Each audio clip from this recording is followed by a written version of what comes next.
ಭಕ್ತಿರ್ಭವತಿ ನೈಷ್ಠಿಕೀ. Next week Mataji test ಹೌದು third week ಅಲ್ಲ, ನೆಕ್ಸ್ಟ್ ವೀಕ್ ಹೌದು ಬರುವ ವಾರ. ಸೊ ಲಾಸ್ಟ್ ಟೈಮ್ 2 ಚಾಪ್ಟರ್ ಮಾಡಿದ್ದಲ್ವಾ, ಸೊ ಈ ಹೌದು ಈ ಸಲ 2 ಚಾಪ್ಟರ್ ಮಾಡೋಣ. 2 ಅಥವಾ 3 ನೋಡೋಣ. ಮೂರು ಬೇಡ ಪ್ರಭುಜಿ, 2 ಸಾಕು. ಚಾಯ್ಸ್ ಇರುತ್ತೆ, ತೊಂದರೆ ಇಲ್ಲ ನೋಡೋಣ. ಓಕೆ, ಎಷ್ಟು ಮಾಡ್ತೀರಿ ಪ್ರಭುಜಿ? 2 3 2 ಅಥವಾ 3 ಪ್ರಿಪೇರ್ ಆಗಿ ನೋಡೋಣ.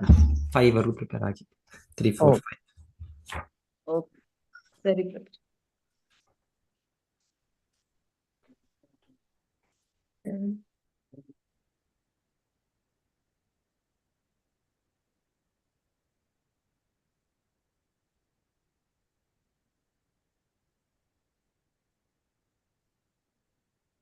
ಓಂ ಜ್ಞಾನತಿಮಿರಾಂಧಸ್ಯ ಜ್ಞಾನಾಂಜನಶಲಾಕಯಾ ಚಕ್ಷುರುನ್ಮೀಲಿತಂ ಯೇನ ತಸ್ಮೈ ಶ್ರೀ ಗುರವೇ ನಮಃ. ನಮೋ ಓಂ ವಿಷ್ಣುಪಾದಾಯ ಕೃಷ್ಣಪ್ರೇಷ್ಠಾಯ ಭೂತಲೆ ಶ್ರೀಮತೆ ಭಕ್ತಿವೇದಾಂತ ಸ್ವಾಮಿನಿಧಿ ನಾಮಿನೆ. ನಮಸ್ತೆ ಸಾರಸ್ವತೆ ದೇವೆ ಗೌರವಾಣಿ ಪ್ರಚಾರಿಣೆ ನಿರ್ವಿಶೇಷ ಶೂನ್ಯವಾದಿ ಪಾಶ್ಚಾತ್ಯ ದೇಶತಾರಿಣೆ. ಜಯ ಶ್ರೀ ಕೃಷ್ಣ ಚೈತನ್ಯ ಪ್ರಭು ನಿತ್ಯಾನಂದ ಶ್ರೀ ಅದ್ವೈತ ಗದಾಧರ ಶ್ರೀವಾಸಾದಿ ಗೌರ ಭಕ್ತವೃಂದ. ಹರೇ ಕೃಷ್ಣ ಕೃಷ್ಣ ಕೃಷ್ಣ ಹರೇ ಹರೇ, ಹರೇ ರಾಮ ರಾಮ ರಾಮ ಹರೇ ಹರೇ. ಮತ್ತೆ ನೀವು ಕಳ್ಸಿದ್ದೀರಾ? ಒಂದು ನಿಮಿಷ, ನಾನು ಇಲ್ಲಿ ಓಪನ್ ಆಗ್ಬೇಕು. ಕಳಿಸಿದ್ದೇನೆ ಪ್ರಭುಜಿ. ಕಳ್ಸಿದ್ದೀರಾ ನೀವು? ಹರೇ ಕೃಷ್ಣ ಕೃಷ್ಣ ಕೃಷ್ಣ ಹರೇ ಹರೇ, ಹರೇ ರಾಮ ರಾಮ ರಾಮ ಹರೇ ಹರೇ.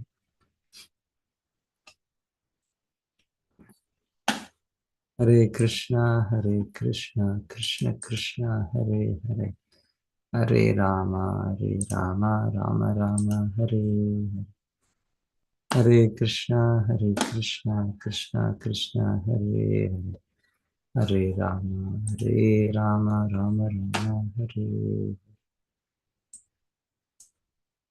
ಹರೇ ಕೃಷ್ಣ ಕೃಷ್ಣ ಹರೇ ಹರೇ, ಹರೇ ರಾಮ ರಾಮ ಹರೇ.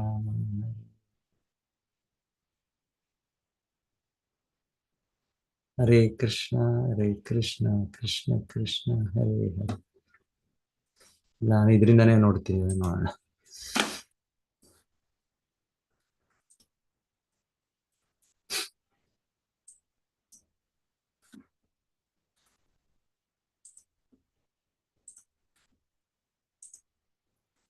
ನಿಮ್ ಪರ್ಸನಲ್ ಗೆ ಕಳಿಸಿದ್ದೇನೆ ಪ್ರಭುಜಿ. ಬಂದಿದೆ ಅಲ್ಲ, ನಿಮ್ದು ತೊಂದರೆ ಇಲ್ಲ. ನಂದು ಕಂಪ್ಯೂಟರ್ ಒಂದ್ಸಲ ಹಾ ಇಂಟರ್ನಲ್ ಕನೆಕ್ಷನ್ ಇರುತ್ತೆ, ಹಾಗಾಗಿ ಅಲ್ಲೂ ಅವರು ಕೂಡ ಮಾಡ್ತಾ ಇದ್ರೆ ಇಲ್ಲಿ ಸ್ವಲ್ಪ ಇಲ್ಲಿ ಬರುತ್ತಾ ಇರೋ ಒಂದೊಂದ್ಸಲ ಪ್ರಾಬ್ಲಮ್. ಬಂತು, ಸ್ಕ್ರೀನ್ ಬಂತು. ಸ್ಕ್ರೀನ್ ಮಾತ್ರ ಇಲ್ಲಿದ್ದಾನೆ, ನೋಡೋಣ ಅಷ್ಟೇ. Okay, direct.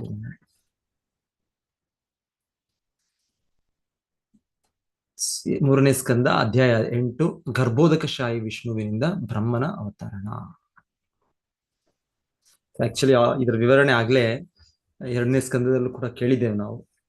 ಸೊ ಮತ್ತೆ ಇದು ಮೈತ್ರೇಯ ಮಹರ್ಷಿಗಳು ವಿದುರರಿಗೆ ಮತ್ತೆ ವಿವರಿಸ್ತಾ ಇದ್ದಾರೆ ಇದರ ಒಂದು ವಿವರಣೆ. ಆ ಸಮಯದಲ್ಲಿ ಎಲ್ಲಿ ಬ್ರಹ್ಮದೇವರ ಚತುಶ್ಲೋಕಿ ಭಾಗವತವನ್ನು ಅವರು ಹೇಳಿದ್ರು, 2ನೇ ಸ್ಕಂದ 9ನೇ ಅಧ್ಯಾಯ. ಸೊ ಈಗ ಮತ್ತೆ ಅದು ಒಂದು ರೀತಿ ಸ್ವಲ್ಪ ಕೆಲವು ಅಂಶಗಳು ರಿಪಿಟೇಷನ್ ತರಾನೇ ಅನ್ಸುತ್ತೆ. ಬಟ್ ಎನಿವೆ, ವಿದುರರು ಬಹಳ ಪ್ರಶ್ನೆಗಳು ಕೇಳಿದ್ರು ಮಹರ್ಷಿ ಮೈತ್ರೇಯರ ಹತ್ರ. ಸೊ ಆ ಪ್ರಶ್ನೆಗಳ ಉತ್ತರವಾಗಿ ಸೃಷ್ಟಿಯ ಬಗ್ಗೆ ಇನ್ನ ಅವರು ಸ್ವಲ್ಪ ವಿವರಣೆಗಳು, ಪ್ರಳಯ ನಂತರ ಮತ್ತೆ ಗರ್ಭೋದಕಶಾಹಿ ವಿಷ್ಣುವಿಂದ ಆಗುವ ಸೃಷ್ಟಿ, ಸೊ ಅದರ ಬಗ್ಗೆ ಮತ್ತೆ ಇಲ್ಲಿ ಮೈತ್ರೇಯ ಮಹರ್ಷಿಗಳು ವಿವರಿಸ್ತಾ ಇದ್ದಾರೆ. ಸೊ 2ನೇ ಸ್ಕಂದದಲ್ಲಿ ಕೇಳಿದೆ, ಅದ್ರ ಮತ್ತೆ ಸ್ವಲ್ಪ ರಿಪಿಟೇಷನ್ ಇದೆ, ಮುಂದೇನು ಕೂಡ ಮತ್ತೆ ಬರುತ್ತೆ ಅಂತ ಹೇಳ್ತಾರೆ. ಸೊ ಒಂದೊಂದು ವಿಷಯಗಳು ಮತ್ತೆ ನಮಗೆ ಮನವರಿಕೆ ಆಗ್ಬೇಕು, ಹಾಗೆ ಒಂದೊಂದು ರಿಪಿಟೇಷನ್ ಕೂಡ ಒಳ್ಳೆಯದು, ಅದು ಬೇಕು, ಅಗತ್ಯ ಇದೆ. ಮೈತ್ರೇಯ ಉವಾಚ मैत्रेय मैत्रेय उवाच तत्सेवनीयो बत पूर्ववंशो तत्सेवनीयो भतपूर्ववंशो यल्लोकपालो भगवत्प्रधानः यल्लोकपालो भगवत्प्रधानः बभूविते हाजितकीर्तिमाला बभूविते हाजितकीर्तिमाला पदे पदे नूतनयस्य अभीक्ष्ण पदे पदे पदे पदे नूतनस्य नूतनयसभीक्षणम् ಅನುವಾದ ಹೀಗಿದೆ. ಇದರಲ್ಲಿ ಮಹರ್ಷಿ ಮೈತ್ರೇಯರು ವಿದುರನಿಗೆ ಹೇಳಿದರು, ರಾಜಪೂರ್ವಿನ ರಾಜವಂಶವು ಶುದ್ಧ ಭಕ್ತರನ್ನು ಸೇವಿಸಲು ಯೋಗ್ಯವಾಗಿದೆ, ಏಕೆಂದರೆ ಆ ವಂಶದ ಸಂತತಿಯವರು ದೇವೋತ್ತಮ ಪುರುಷನಿಗೆ ಶ್ರದ್ಧಾಳುಗಳಾಗಿದ್ದಾರೆ. ನೀನು ಕೂಡ ಅದೇ ವಂಶದಲ್ಲಿ ಹುಟ್ಟಿದ್ದೀಯೆ ಮತ್ತು ನಿನ್ನ ಪ್ರಯತ್ನದಿಂದಾಗಿ ಭಗವಂತನ ದಿವ್ಯ ಲೀಲೆಗಳು ಪ್ರತಿಯೊಂದು ಕ್ಷಣದಲ್ಲೂ ಹೊಸದಾಗುತ್ತಿವೆ. ಅದು ನಿಜಕ್ಕೂ ಅದ್ಭುತವಾದುದು.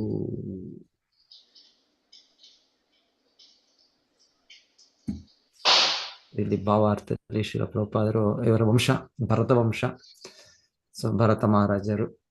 ಹಾಗೆ ಅದರ ಹಿಂದೆ ಇನ್ನ ಪೂರು, ಸೊ ಪೂರು ಮಹಾರಾಜ ಪೂರು ಅಂದ್ರೆ ಅವರು ಯಯಾತಿ, ಮಹಾರಾಜ ಯಯಾತಿ ಅವರ ಮಗ, ಒಬ್ಬ ಮಗ. ಇನ್ನೊಂದು ಮಗ ಯದು, ಯದು ಅಲ್ಲಿಂದ ಯದು ವಂಶ ಬರುತ್ತೆ.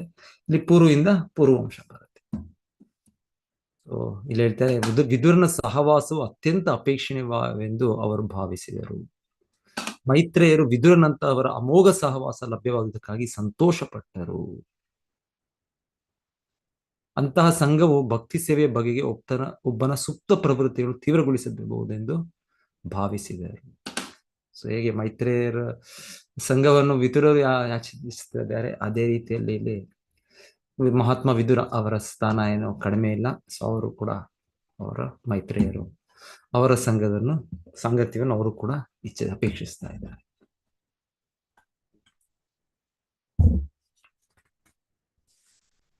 ಸೋಹಂ ನೃಣಾಂ ಕ್ಷುಲ್ಲ ಸುಖಾಯ ದುಃಖಂ ಮಹದ್ಗತಾನಾಂ ವಿರಮಾಯ ತಸ್ಯ ಪ್ರವರ್ತಯೇ ಭಾಗವತಂ ಪುರಾಣಂ ಯದ್ ಆಹ ಸಾಕ್ಷಾತ್ ಭಗವಾನ್ ಋಷಿಭ್ಯ. ಸೊ ಇಲ್ಲಿ ಹೇಳ್ತಾ ಇದ್ರೆ, ಅತಿ ಅಲ್ಪ ಸಂತೋಷಕ್ಕಾಗಿ ಅತಿ ಹೆಚ್ಚಿನ ಕ್ಲೇಶಗಳಲ್ಲಿ ಸಿಕ್ಕಿ ಹಾಕಿಕೊಂಡವರ ಅನುಕೂಲಕ್ಕಾಗಿ ದೇವೋತ್ತಮ ಪುರುಷನು ಮಹರ್ಷಿಗಳಿಗೆ ನೇರವಾಗಿ ಹೇಳಿದ ಭಾಗವತ ಪುರಾಣವನ್ನು ಈಗ ನಾನು ಹೇಳಲು ಆರಂಭಿಸುತ್ತೇನೆ. ಸೊ ಭಾಗವತ ನೋಡಿ, ಪ್ರವರ್ತಯೇ ಭಾಗವತಂ ಪುರಾಣಂ. ಸೊ ಮತ್ತೆ ಇಲ್ಲಿ ಭಾಗವತ ಪುರಾಣದ ಒಂದು ಪರಂಪರೆ. ಆಕ್ಚುಲಿ ಭಾಗವತ ಪುರಾಣ ಮೊದಲಿಗೆ ಚತುಶ್ಲೋಕ ಭಾಗವತಂ, ಭಗವಂತನೇ ಬ್ರಹ್ಮನಿಗೆ ಹೇಳಿದ್ದು 4 ಶ್ಲೋಕಗಳಲ್ಲಿ, ಮತ್ತೆ ಬ್ರಹ್ಮದೇವರಿಂದ ಬರೋದು ಪರಂಪರೆ, ಗುರುಶಿಷ್ಯ ಪರಂಪರೆ. ಸೊ ಹಾಗೆ ಇಲ್ಲಿ ಇನ್ನೊಂದು ರೀತಿಯ ಪರಂಪರೆ ಅಂತಾನು ಹೇಳ್ಬೋದು ನಾವು. ಸೊ ಇಲ್ಲಿ ವಿವರಣೆಯಲ್ಲಿ ಅನಂತಶೇಷ, ಸೊ ಅವರಿಂದ ಬರುತ್ತೆ ಇದು ಪರಂಪರೆ. ಅವರು ಹೇಳಿದ್ದು, ಕುಮಾರರು ಅವರಿಂದ ಕೇಳಿದ್ದು, ಹಾಗೆ ಒಂದು ಗುರುಶಿಷ್ಯ ಪರಂಪರೆಯ ಇದು ಕೂಡ ಇಲ್ಲಿ ಹೇಳ್ತಾ ಇದ್ದಾರೆ. ಸೊ ಎಷ್ಟೇ ಇರಲಿ, ಮುಖ್ಯವಾದ ವಿಷಯ ಅಂದ್ರೆ ಪುರಾಣವನ್ನು ಇದು ಹಿಂದೆ ಆಚಾರ್ಯರು ಅವರು ಗುರುಶಿಷ್ಯ ಪರಂಪರೆ ಕೇಳಿದ್ದು, ಅಲ್ಲಿಂದ ನಾವು ಕೇಳಬೇಕು. ಅದರಿಂದ ನಮಗೆ ಯಥಾವತ್ತಾಗಿ ಇದು ಲಭ್ಯವಾಗುತ್ತೆ. ಭಗವದ್ಗೀತೆ ಯಥಾರೂಪ, ಹಾಗೆ ಭಾಗವತ ಕೂಡ ಯಥಾರೂಪವಾಗಿರುತ್ತೆ. ಸೊ ಅದು ವಿಧಾನ. ಈ ವೇದ ಜ್ಞಾನವನ್ನು, ವೇದ ಸಾಹಿತ್ಯವನ್ನು, ಈ ವಿಜ್ಞಾನವನ್ನು ಅರ್ಥ ಮಾಡ್ಕೊಳ್ಳೋ ರೀತಿ. ಆಚಾರ್ಯೋಪಸೇವನಂ, ಭಗವದ್ಗೀತೆಯಲ್ಲಿ ಕೃಷ್ಣ ಹೇಳೋದು, ಜ್ಞಾನದ ಒಂದು ಅಂಶ ಆಚಾರ್ಯ ಉಪಾಸನಂ ಅಂತ ಹೇಳ್ತಾರೆ.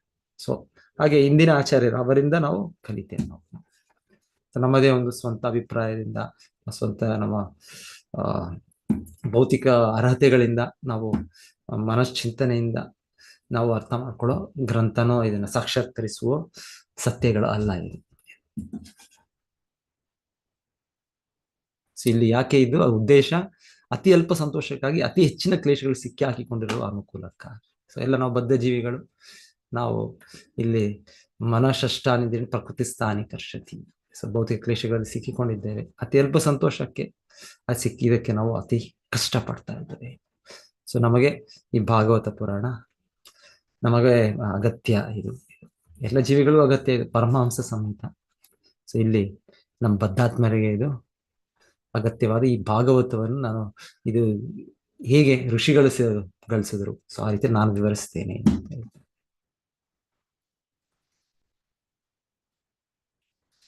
ಇಲ್ಲಿ ಮೈತ್ರೇಯ ಮುನಿಗಳು ಶ್ರೀಮದ್ ಭಾವಾರ್ಥ ಶಿಲ ಪ್ರಭುಪಾದಂಡ ಜಯ ಶಿಲ ಪ್ರಭುಪಾದ. ಮೈತ್ರೇಯ ಮುನಿಗಳು ಶ್ರೀಮದ್ ಭಾಗವತನ ಕುರಿತು ಮಾತನಾಡಲು ಪ್ರಸ್ತಾವಿಸಿದರು, ಏಕೆಂದರೆ ಅದು ಮಾನವ ಸಮಾಜದ ಎಲ್ಲ ಸಮಸ್ಯೆಗಳ ಪರಿಹಾರಕ್ಕೂ ವಿಶೇಷವಾಗಿ ಸಂಕಲ್ಪ ಮಾಡಿದೆ. ಅಲ್ಲದೆ ಅದು ಗುರು ಶಿಷ್ಯ ಪರಂಪರೆಯಿಂದ ಸಾಂಪ್ರದಾಯಿಕವಾಗಿ ಸಾಗಿ ಬಂದದ್ದು. ಭಗವಂತನ ಶುದ್ಧ ಭಕ್ತರ ಸಂಘದಲ್ಲಿ ಶ್ರೀಮದ್ ಭಾಗವತವನ್ನು ಕೇಳುವಂತಹ ಅವಕಾಶ ದೊರೆಯುವುದು ಅದೃಷ್ಟವಂತರಿಗೆ ಮಾತ್ರ. ಭೌತಿಕ ಶಕ್ತಿಯ ಮೋಹದಲ್ಲಿ ಕೇವಲ ಒಂದು ಸ್ವಲ್ಪ ಲೌಕಿಕ ಸಂತೋಷಕ್ಕಾಗಿ ಜೀವಿಗಳು ಅನೇಕ ಕ್ಲೇಶಗಳ ಬಂಧನಗಳಲ್ಲಿ ಸೆರೆ ಸಿಕ್ಕುತ್ತಾರೆ. ತೊಡಕುಗಳ ಅರಿವಿಲ್ಲದೆಯೇ ಅವರು ಕಾಮ್ಯ ಕರ್ಮಗಳಲ್ಲಿ ತೊಡಗುತ್ತಾರೆ. ಶರೀರವೇ ಆತ್ಮವೆಂಬ ಭ್ರಮೆಗೆ ಒಳಗಾಗಿ ಜೀವಿಗಳು ಅನೇಕ ಮಿಥ್ಯಾ ಬಂಧನಗಳೊಂದಿಗೆ ಮೂಢತನದಿಂದ ಸಂಬಂಧ ಹೊಂದುತ್ತಾರೆ. ಅವರು ಶಾಶ್ವತವಾಗಿ ಲೌಕಿಕ ಸುಖ ಸಾಮಗ್ರಿಗಳಲ್ಲಿ ತಮ್ಮನ್ನು ತೊಡಗಿಸಿಕೊಳ್ಳಬಹುದೆಂದು ಭಾವಿಸುತ್ತಾರೆ. ಬದುಕನ್ನು ಕುರಿತ ಈ ಸಾರಾ ಸಗಟು ತಪ್ಪು ಕಲ್ಪನೆಯು ಎಷ್ಟು ಬಲಶಾಲಿ ಎಂದರೆ, ಒಬ್ಬ ವ್ಯಕ್ತಿಯು ಭಗವಂತನ ಬಹಿರಂಗ ಶಕ್ತಿಯ ಅಡಿಯಲ್ಲಿ ಜನ್ಮ ಜನ್ಮಾಂತರಗಳಲ್ಲಿ ನಿರಂತರವಾಗಿ ದುಃಖಕ್ಕೊಳಗಾಗುತ್ತಾನೆ. ಒಬ್ಬನು ಭಾಗವತ ಗ್ರಂಥದೊಂದಿಗೆ ಹಾಗೂ ಭಾಗವತ ಎಂದರೆ ಏನೆಂದು ತಿಳಿದಿರುವ ಭಾಗವತ ಭಕ್ತನೊಂದಿಗೆ ಸಹವಾಸ ಬೆಳೆಸಿದರೆ ಆಗ ಅಂತಹ ಭಾಗ್ಯಶಾಲಿಯು ಭೌತಿಕ ಸಂಕೋಲೆಗಳಿಂದ ಹೊರಬರುತ್ತಾನೆ. ಆದ್ದರಿಂದ ಜಗತ್ತಿನ ದುಃಖಿಗಳ ಮೇಲಿನ ಅನುಕಂಪೆಯಿಂದಾಗಿ ಶ್ರೀ ಮೈತ್ರೇಯ ಮುನಿಗಳು ಶ್ರೀಮದ್ ಭಾಗವತವನ್ನು ಕುರಿತು ಆದಿ ಅಂತವಾಗಿ ಹೇಳಲು ಆರಂಭಿಸಿದರು. ಸೊ ಅವರ ಪ್ರಶ್ನೆಗಳಿಗೆ ಅವರು ಇದು ಭಾಗವತದಲ್ಲಿ ಎಲ್ಲ ಉತ್ತರ ಇದೆ ಸೊ ಅಂತ ಹೇಳ್ತಾ ಈ ಭಾಗವತವನ್ನು ವಿವರಿಸೋದು. ಆಸೀನ ಮುರ್ವ್ಯಾಂ ಭಗವಂತ ಮಾಧ್ಯಂ ಸಂಕರ್ಷಣಂ ದೇವಂ ಅಕುಂಠ ಸತ್ವಂ ವಿವಿತ್ಸ ಸತ್ವಮತ ಪರಸ್ಯ ಕುಮಾರ ಮುಖ್ಯ ಮುನಯೋ ಅನ್ವ ಪೃಚ್ಛನ್. ಕೆಲವು ಕಾಲದ ಹಿಂದೆ ಇತರ ಮಹರ್ಷಿಗಳೊಂದಿಗೆ ಕೂಡಿ ಬಾಲಸಂತರ ಪ್ರಮುಖನಾದ ಸನತ್ ಕುಮಾರನು ಪರಮ ಪ್ರಭುವಾದ ವಾಸುದೇವನ ಬಗೆಗಿನ ಸತ್ಯ ಸಂಗತಿಗಳನ್ನು ತಿಳಿಯಲು ಕುತೂಹಲಿಯಾಗಿ ಬ್ರಹ್ಮಾಂಡದ ತಳದಲ್ಲಿ ಕುಳಿತಿರುವ ಭಗವಾನ್ ಸಂಕರ್ಷಣನಿಂದ ತಿಳಿಯಲು ನಿನ್ನ ಹಾಗೆಯೇ ಪ್ರಶ್ನಿಸಿದನು. ಇವರೆಷ್ಟೋ ಪ್ರಶ್ನೆಗಳು. ಸೊ ಅದೇ ರೀತಿ ಹೇಳ್ತಾ ಇದ್ದಾರೆ ಇಲ್ಲಿ ಆ 4 ಕುಮಾರರು, ಅವರು ಕೂಡ ಬಹಳ ಪ್ರಶ್ನೆ ಯಾರು ಕೇಳಿದ್ದವರು? ಭಗವಾನ್ ಸಂಕರ್ಷಣನಿಗೆ ಕೇಳಿದ್ದವರು. ಸೊ ಕೆಳಗೆ ಗರ್ಭೋದಕಶಾಹಿ ವಿಷ್ಣು ಇದ್ದಾರೆ. ಸೊ ಅವರು ಸಂಕರ್ಷಣ ಅನಂತ ಶೇಷ, ಸೊ ಅವರ ಮೇಲೆ ಅವರು ಮಲಗಿದ್ದಾರೆ. ಸೊ ಅವರಿಗೆ ಕೇಳಿದ್ರು ಈ ಪ್ರಶ್ನೆ ಅಂತ ಹೇಳ್ತಾರೆ. ಪರಮಪ್ರಭು ವಾಸುದೇವನ ಸ್ವಾಂಶ ವಿಸ್ತರಣೆಯಾದ ಭಗವಾನ್ ಸಂಕರ್ಷಣನು ಅವುಗಳಿಗೆ ಉತ್ತರ ಹೇಳಿದನು. ಸ್ವಮೇವ ದಿಷ್ಣ್ಯಂ ಬಹುಮಾನಯಂತಂ ಯದ್ವಾಸುದೇವಾಭಿಧಮಾಮನಂತಿ ಪ್ರತ್ಯಗ್ಧೃತಾಕ್ಷಾಂಬು ಜಕೋಶಮೀಶಂ ಉನ್ಮೀಲಯಂತಂ ವಿಬುಧೋದಯಾಯ. ಆ ಸಮಯದಲ್ಲಿ ಭಗವಾನ್ ಸಂಕರ್ಷನು ಜ್ಞಾನಿಗಳು ಯಾರನ್ನು ಭಗವಾನ್ ವಾಸುದೇವನೆಂದು ಗೌರವಿಸುತ್ತಾರೆಯೋ ಅಂತಹ ತನ್ನ ಪರಮಪ್ರಭುವಿನ ಧ್ಯಾನದಲ್ಲಿದ್ದನು. ಆದರೆ ಜ್ಞಾನಿಗಳಾದ ಮಹರ್ಷಿಗಳ ಪ್ರಗತಿಯ ಸಲುವಾಗಿ ಅವನು ತನ್ನ ಕಮಲದಂತಹ ಕಣ್ಣುಗಳನ್ನು ಸ್ವಲ್ಪವೇ ತೆರೆದು ಮಾತನಾಡಲು ಆರಂಭಿಸಿದನು.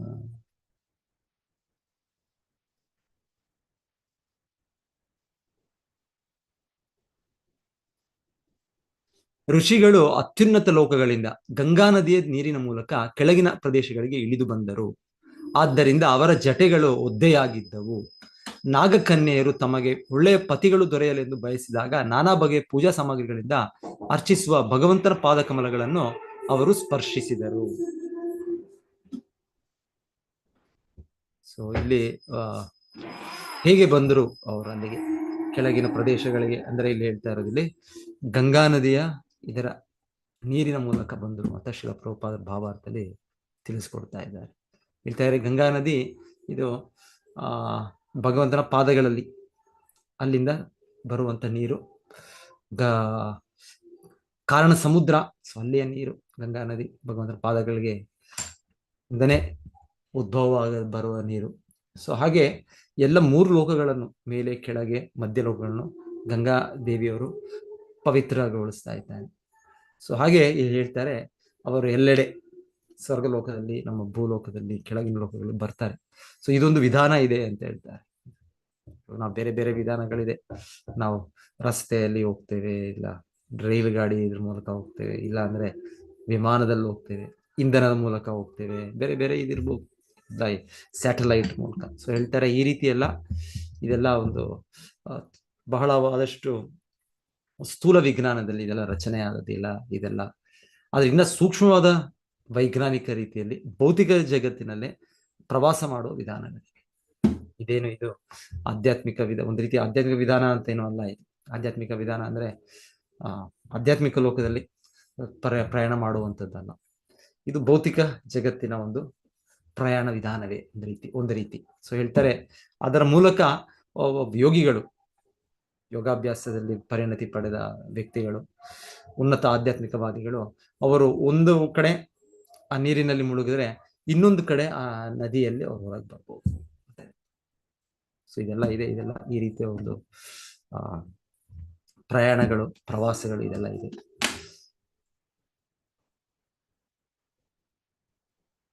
ಶ್ರೀಲ ಪ್ರಭುಪಾದರು ಗಂಗಾದೇವಿಯ ಇಲ್ಲಿ ಒಂದು ಅವರ ಮಹಿಮೆಯನ್ನು ಇಲ್ಲಿ ಹೇಳೋದಿದೆ.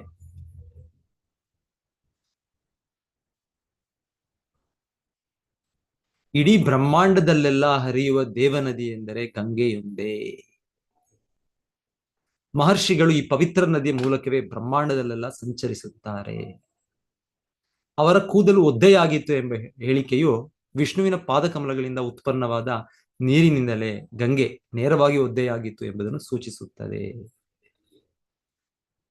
ಯಾರೇ ಆಗಲಿ ಗಂಗೆಯ ನೀರನ್ನು ತಲೆಯ ಮೇಲೆ ಪ್ರೋಕ್ಷಿಸಿಕೊಂಡರೆ ಖಂಡಿತವಾಗಿಯೂ ಭಗವಂತನ ಪಾದಕಮಲಗಳನ್ನು ನೇರವಾಗಿ ಸ್ಪರ್ಶಿಸುತ್ತಾನೆ ಮತ್ತು ತನ್ನೆಲ್ಲ ಪಾಪಕರ್ಮಗಳ ಪರಿಣಾಮಗಳಿಂದ ಮುಕ್ತನಾಗುತ್ತಾನೆ.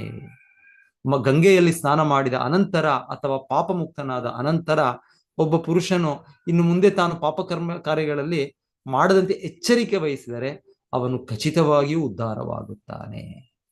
ಆದರೆ ಅವನು ಮತ್ತೆ ಪಾಪ ಕಾರ್ಯಗಳಲ್ಲಿ ತೊಡಗಿದರೆ ಅವನು ಗಂಗೆಯಲ್ಲಿ ಮಾಡಿದ ಸ್ನಾನವು ಗಜಸ್ನಾನವಾದಂತಾಗುತ್ತದೆ. ಏಕೆಂದರೆ ಆನೆಯು ನದಿಯಲ್ಲಿ ಚೆನ್ನಾಗಿ ಸ್ನಾನ ಮಾಡಿದ ಬಳಿಕ ಧೂಳನ್ನು ತನ್ನ ಮೇಲೆ ಎರಚಿಕೊಂಡು ಎಲ್ಲವನ್ನೂ ಹಾಳು ಮಾಡಿಕೊಳ್ಳುತ್ತದೆ. ನಾವು ಕೂಡ ಒಂದು ರೀತಿಯಲ್ಲಿ ಗಂಗೆ ಸ್ನಾನನೇ ಹಾಗೆ ಎಲ್ಲ ಹರೇ ಕೃಷ್ಣ ಮಂತ್ರ ಜಪಿಸಿದ ತಕ್ಷಣ ನಮಗೆ ಆ ಕೀರ್ತನೆ ಮಾಡಿದ ತಕ್ಷಣ ನಮಗೆ ನಾವು ನೋಡ್ಬೋದು, ನಮಗೆ ವೈಯಕ್ತಿಕ ಅನುಭವ, ನಮಗೆ ಎಲ್ಲ ಕಲ್ಮಶಗಳಿಂದ ತೊಳೆದಿದ್ದ ಹಾಗೆ ನಮಗೆ. ಆದ್ರೆ ಮತ್ತೆ ನಾವು ಏನಾದ್ರು ಒಂದು ಅಪರಾಧಗಳು ಮಾಡಿದ್ರೇನೋ, ದಶ ಅಪರಾಧಗಳಿದೆ, 10 ನಾಮ ಅಪರಾಧಗಳಿದೆ, ಇಲ್ಲ ಇದೆ ಪಾಪಕರ್ಮಗಳು ವಿಶೇಷವಾಗಿ ಅದರಲ್ಲಿ ತೊಡಗಿದ್ರೆ ಮತ್ತೆ ಎಲ್ಲ ಸೋಂಕು ಹೋಯ್ತು, ಮತ್ತೆ ತೀರ ನಾವು ಅದನ್ನ ವಾಪಸ್ ತಗೊಂಡು ಒಳ್ಳೆ ಸ್ನಾನ ಮಾಡಿ ಇದು ಗಜ ಆನೆ ಸ್ನಾನ ಮಾಡುತ್ತೆ, ಮತ್ತೆ ಅದು ಹೊರಗೆ ಬಂದಿದ ತಕ್ಷಣ ಸರೋವರದಿಂದ ಮತ್ತೆ ಅಲ್ಲಿ ಹೊರಗಿರೋ ಎಲ್ಲ ಮಣ್ಣನ್ನು ಎರಚಿದ ಹಾಗೆ. ಸೊ ಹಾಗೆ ಈ ಉದಾಹರಣೆ ಹೇಳ್ತಾ ಇದ್ದಾರೆ.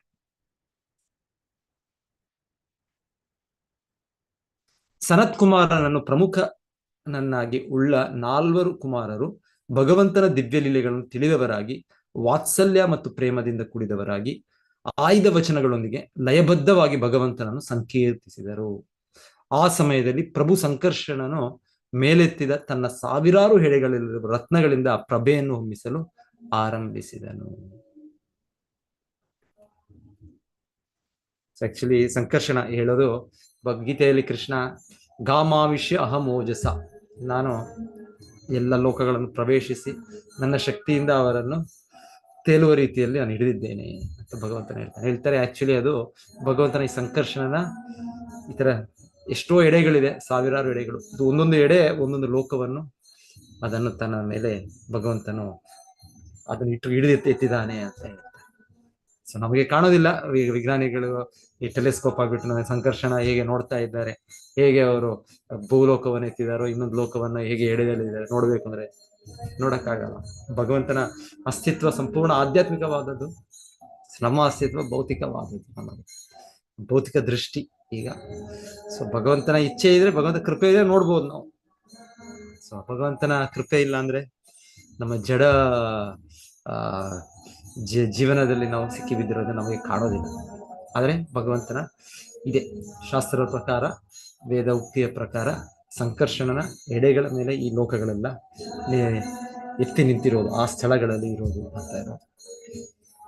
ಅದು ಎಷ್ಟು ಮಟ್ಟಿಗೆ ಇನ್ನೊಂದು ಹೇಳ್ತಾರೆ, ಭಗವಂತನು ಸಂಕರ್ಷಣ ಎಷ್ಟು ಶಕ್ತಿಶಾಲಿ, ಎಷ್ಟು ಬಲಶಾಲಿ ಎಂದರೆ ಅವನ ತಲೆ ಮೇಲೆ ಈ ತರ ಬಹಳ ಭಾರವಾದ ಲೋಕಗಳು, ಗ್ರಹಗಳು, ಪರ್ವತಗಳು, ಸಮುದ್ರಗಳು, ಸಾಗರಗಳು ಎಲ್ಲ ಅಷ್ಟು ಭಾರ, ಅಷ್ಟು ತೂಕ. ಆದ್ರೆ ಹೇಳ್ತಾರೆ ಭಗವಂತನಿಗೆ ಅದರ ಅರಿವೇ ಇಲ್ಲ. ಇವಾಗ ನಮಗೂ ಏನಾದ್ರು ಏನೋ ಧೂಳೇನೋ ಒಂದಿದ್ರೆ ಸಪೋಸ್ ನನ್ನ ತಲೆ ಮೇಲೆ ಗೊತ್ತಾಗೋದಿಲ್ಲ, ಯಾಕಂದ್ರೆ ಅದರ ಭಾರ ಇಲ್ಲ. ಅದು ನನ್ನ ಅಸ್ತಿತ್ವಕ್ಕೆ, ಅದರ ಧೂಳಿನ ಅಸ್ತಿತ್ವಕ್ಕೆ ಅದು ಗೊತ್ತಾಗೋದಿಲ್ಲ. ಅದೇ ರೀತಿ ಹಾಗೆ ನಾವು ಅರ್ಥ ಮಾಡ್ಕೊಳ್ಳೋದು, ಇಷ್ಟು ಭಾರವಾದ ನೋಡಿದ್ರೆ ನಾವು ಲೋಕಗಳು, ಗ್ರಹಗಳು, ಪ್ಲಾನೆಟ್ ಸಿಸ್ಟಮ್ಸ್, ಇದೆಲ್ಲ ನಕ್ಷತ್ರಗಳು, ಇದೆಲ್ಲ ಹೇಳ್ತಾರೆ, ಇದೆಲ್ಲ ಭಗವಾನ್ ಸಂಕರ್ಷಣ ಸೊ ಅವರು ಎಡೆಗಳಲ್ಲಿ ಅವರ ತಲೆ ಮೇಲೆ ಇಟ್ಟಿದ್ದಾರೆ. ಅವ್ರಿಗೆ ಅದರ ಅರಿವೂ ಇಲ್ಲ, ಹೇಗೆ ಈ ಲೋಕಗಳು ತನ್ನ ಮೇಲೆ ಇದೆ, ಎಲ್ಲಿ ನಿಂತು ಹೇಗೆ ನಿಂತಿದೆ ಅಂತ.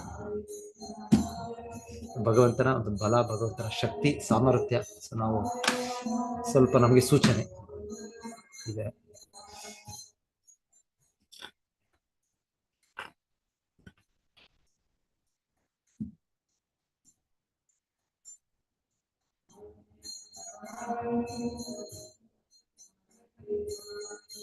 ಉತ್ತಮ ಪ್ರೀತಿ ವಾತ್ಸಲ್ಯಗಳಲ್ಲಿ ಬೆಳೆಯಿಸದ ವ್ಯಕ್ತಿಯು ಭಗವಂತನಿಗೆ ಯೋಗ್ಯವಾದ ರೀತಿಯಲ್ಲಿ ಪ್ರಾರ್ಥನೆಯನ್ನು ಸಲ್ಲಿಸಲಾರನು.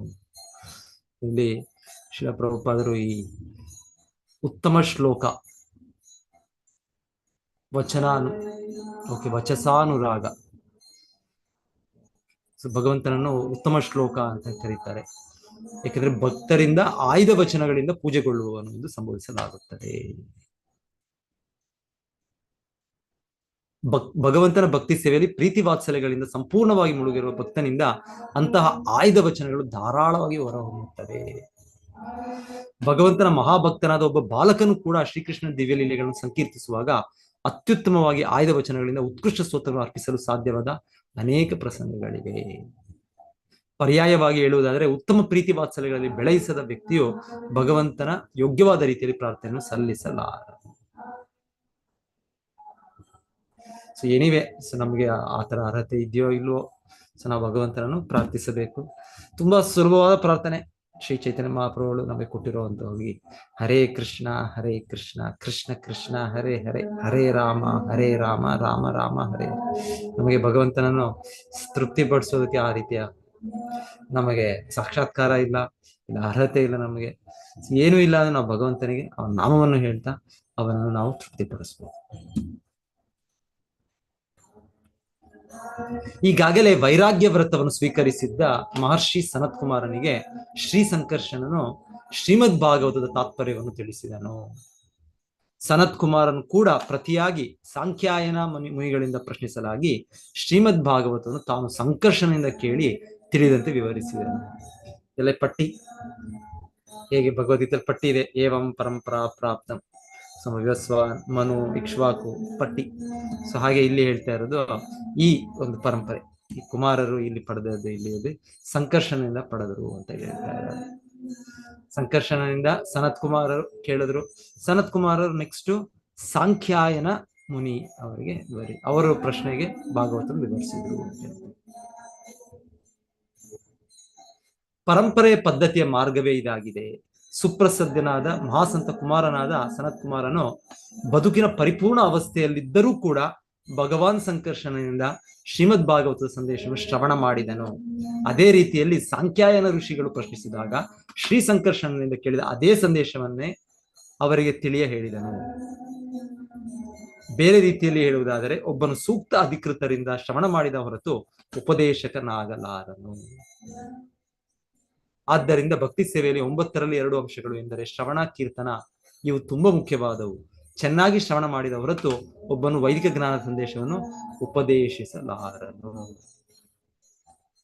ಸಾಂಖ್ಯಾಯನ ಪಾರಮಹಂಸ್ಯ ಮುಖ್ಯೋ ವಿವಕ್ಷಮಾಣೋ ಭಗವದ್ವಿಭೂತಿ ಜಗಾದ ಸೋಸ್ಮತ್ ಗುರವೇನ್ ವಿಥಾಯ ಪರಾಶರ ಯಾತ ಬೃಹಸ್ಪತೇಶ್ಚ.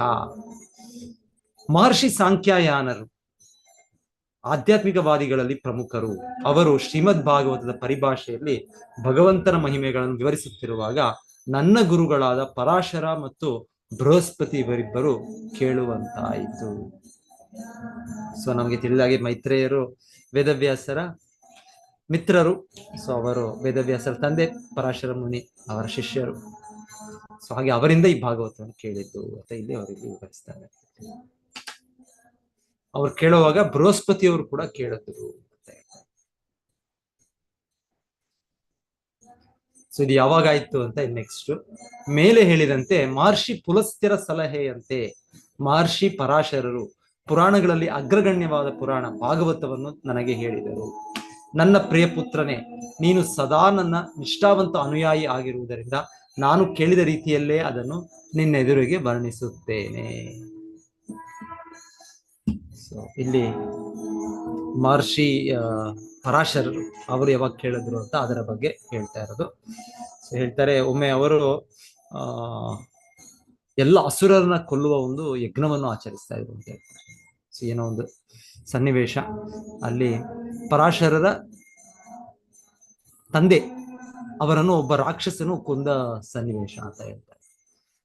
ಸೊ ಹೇಗೆ ನಾವು ಕೇಳಿದ್ವಿ ಇಲ್ಲಿ ಜನಮೇಜಯ ಅವರ ತಂದೆ ಪರೀಕ್ಷಿತ್ ಮಹಾರಾಜರನ್ನು ಆ ಒಂದು ಸರ್ಪ ತಕ್ಷಕ ಕೊಂದ ಮೇಲೆ ಅವರು ಎಲ್ಲ ಸರ್ಪಗಳನ್ನು ನಾಶ ಮಾಡುವ ಒಂದು ಯಜ್ಞವನ್ನು ಮಾಡಿದ್ರು. ಸೊ ಅದೇ ರೀತಿಯಲ್ಲಿ ಹಿಂದೆ ಬಹಳ ಹಿಂದೆ ಆಗ ಒಂದು ಸಮಯದಲ್ಲಿ ಪರಾಶರ ಮುನಿಗಳು ಅವರ ತಂದೆ ಒಬ್ಬ ರಾಕ್ಷಸನ ಕೊಲ್ಲಿದ ಮೇಲೆ ಅವರು ಈ ರಾಕ್ಷಸರ್ಗೂ ಹೀಗೆ ರಾಕ್ಷಸ ಅಂದ್ರೆ ಅವರು ಹೀಗೆ ಜನರನ್ನು ಹಿಂಸೆ ಮಾಡೋ ಒಂದು ಜನಾಂಗ, ಆ ಒಂದು ರೀತಿಯ ಒಂದು ಇದು ವಂಶ. ಸೊ ಅದರ ನಾಶ ಮಾಡ್ಬೇಡ. ಸೊ ಹಾಗೆ ಅವರು ಒಂದು ಯಜ್ಞವನ್ನು ಆರಂಭಿಸಿದ್ರು. ಸೊ ಹಾಗೆ ಹೇಳ್ತಾರೆ, ಆ ಯಜ್ಞವನ್ನು ಮಾಡುವಾಗ ಮಹರ್ಷಿ ವಸಿಷ್ಠರು ಬಂದು ಅವರು ನಿಲ್ಲಿಸ್ತಾರೆ. ಮಹರ್ಷಿ ವಸಿಷ್ಠರು ಬಂದು ಇಲ್ಲ ಬೇಡ ಬೇಡ, ಈಗ ಯಾರೋ ಒಬ್ಬರು ಮಾಡಿದ ರಾಕ್ಷಸನು, ಹಾಗೆ ನೀವು ಅವರ ವಂಶವನ್ನೇ ನಾಶ ಮಾಡೋದು ಸರಿಯಲ್ಲ. ಸೊ ಹೀಗೆ ನಾವು ಇದು ಕೂಡ ಕೇಳೋದು. ವೇದವ್ಯಾಸರು ಬಂದು ನಿಲ್ಲಿಸ್ತಾರೆ ಈ ಯಜ್ಞವನ್ನು, ಜನಮೇಜಯ ಮಾಡಿದ ಯಜ್ಞವನ್ನು. ಆಮೇಲೆ ಅವರು ಹೇಗೆ ಕೈ ಬಿಟ್ಟರು ಅದನ್ನ ಹಾಗೆ ರೀತಿಯಲ್ಲಿ ಇವರು ಮಹರ್ಷಿ ಪರಾಶರರು ಕೂಡ ವಸಿಷ್ಠ ಮಹರ್ಷಿ, ಸೊ ಅವ್ರು ಹೇಳಿದ ಮಾತು ಮೇಲೆ ಅವ್ರು ಬಿಡ್ತಾರೆ. ಸೊ ನಂತರ ಹೇಳ್ತಾರೆ ಪುಲಸ್ತ್ಯ ಋಷಿಗಳು ಅವರು ಈ ಅಸುರ ವಂಶಕ್ಕೆ ಕಾರಣ, ರಾಕ್ಷಸರ ಒಬ್ಬ ಕಾರಣ ಅಂತ ಹೇಳ್ತಾರೆ. ಪುಲಸ್ತ್ಯನೆಂಬ ಮಹರ್ಷಿಯು ಎಲ್ಲ ಅಸುರ ಸಂತತಿಯವರ ತಂದೆಯಾಗಿದ್ದಾರೆ. ಸೊ ಹಾಗೆ ಅವರಿಗೆ ತುಂಬಾ ಇದಾಯ್ತು, ಇವರು ಬೇಕಾದ್ರೆ ಕೊಂದ್ಬಿಡೋದಾಯ್ತು, ಪರಾಶರ ಮುನಿಗೆ ಅಷ್ಟು ಶಕ್ತಿ ಇದೆ, ಆದರೆ ಕೊಲ್ಲಿಲ್ಲ ಅವರು. ಕೊನೆಗೆ ಇದು ಭಗವಂತನ ಇಚ್ಛೆ ಇದೆ, ಭಗವಂತನ ಇಚ್ಛೆಯಿಂದ ಪ್ರತಿಯೊಂದು ಆಗೋದು. ಸೊ ಹಾಗೆ ಭಾವಿಸ್ತಾ ಅವರು ಮಾಡ್ಲಿಲ್ಲ ಅವರು. ಸೊ ಹಾಗೆ ಅವ್ರು ಹೇಳ್ತಾರೆ, ಅವರಿಗೆ ಅವರು ಆಶೀರ್ವದಿಸಿದ್ರು, ಇನ್ನ ನಿಮ್ಮ ಮುಂದೆ ನಿಮ್ಮ ಮಾತುಗಳು ನೀವು ಹೇಗೆ ನಿಮ್ಮದು ಪ್ರಬಲವಾಗಿರುತ್ತೆ, ಎಷ್ಟು ಒಂದು ಪ್ರಭಾವಶಾಲಿ ಆಗಿರುತ್ತೆ ಅಂದ್ರೆ ನೀವು ಹೇಳುವ ಒಂದು ಇದು ಆ ಒಂದು ಅದರೊಂದು ಪವಿತ್ರತೆ, ಆ ಒಂದು ಆಧ್ಯಾತ್ಮಿಕ ಶಕ್ತಿ ಇರುತ್ತೆ. ಸೊ ಹೇಳ್ತಾರೆ, ಹಾಗಾಗಿ ಪರಾಶರ ಮುನಿಗಳು ಭಾಗವತವನ್ನು ಕೇಳಿ ಅದನ್ನು ವಿವರಿಸುವ ಒಂದು ಶಕ್ತಿಯನ್ನು ಪಡೆದರು, ಆ ಕೃಪೆಯಿಂದ ಅವರ ಆಶೀರ್ವಾದನೆ ಪಡೆದರು ಅಂತ ಇಲ್ಲಿ ಒಂದು ಹೇಳ್ತಾರೆ.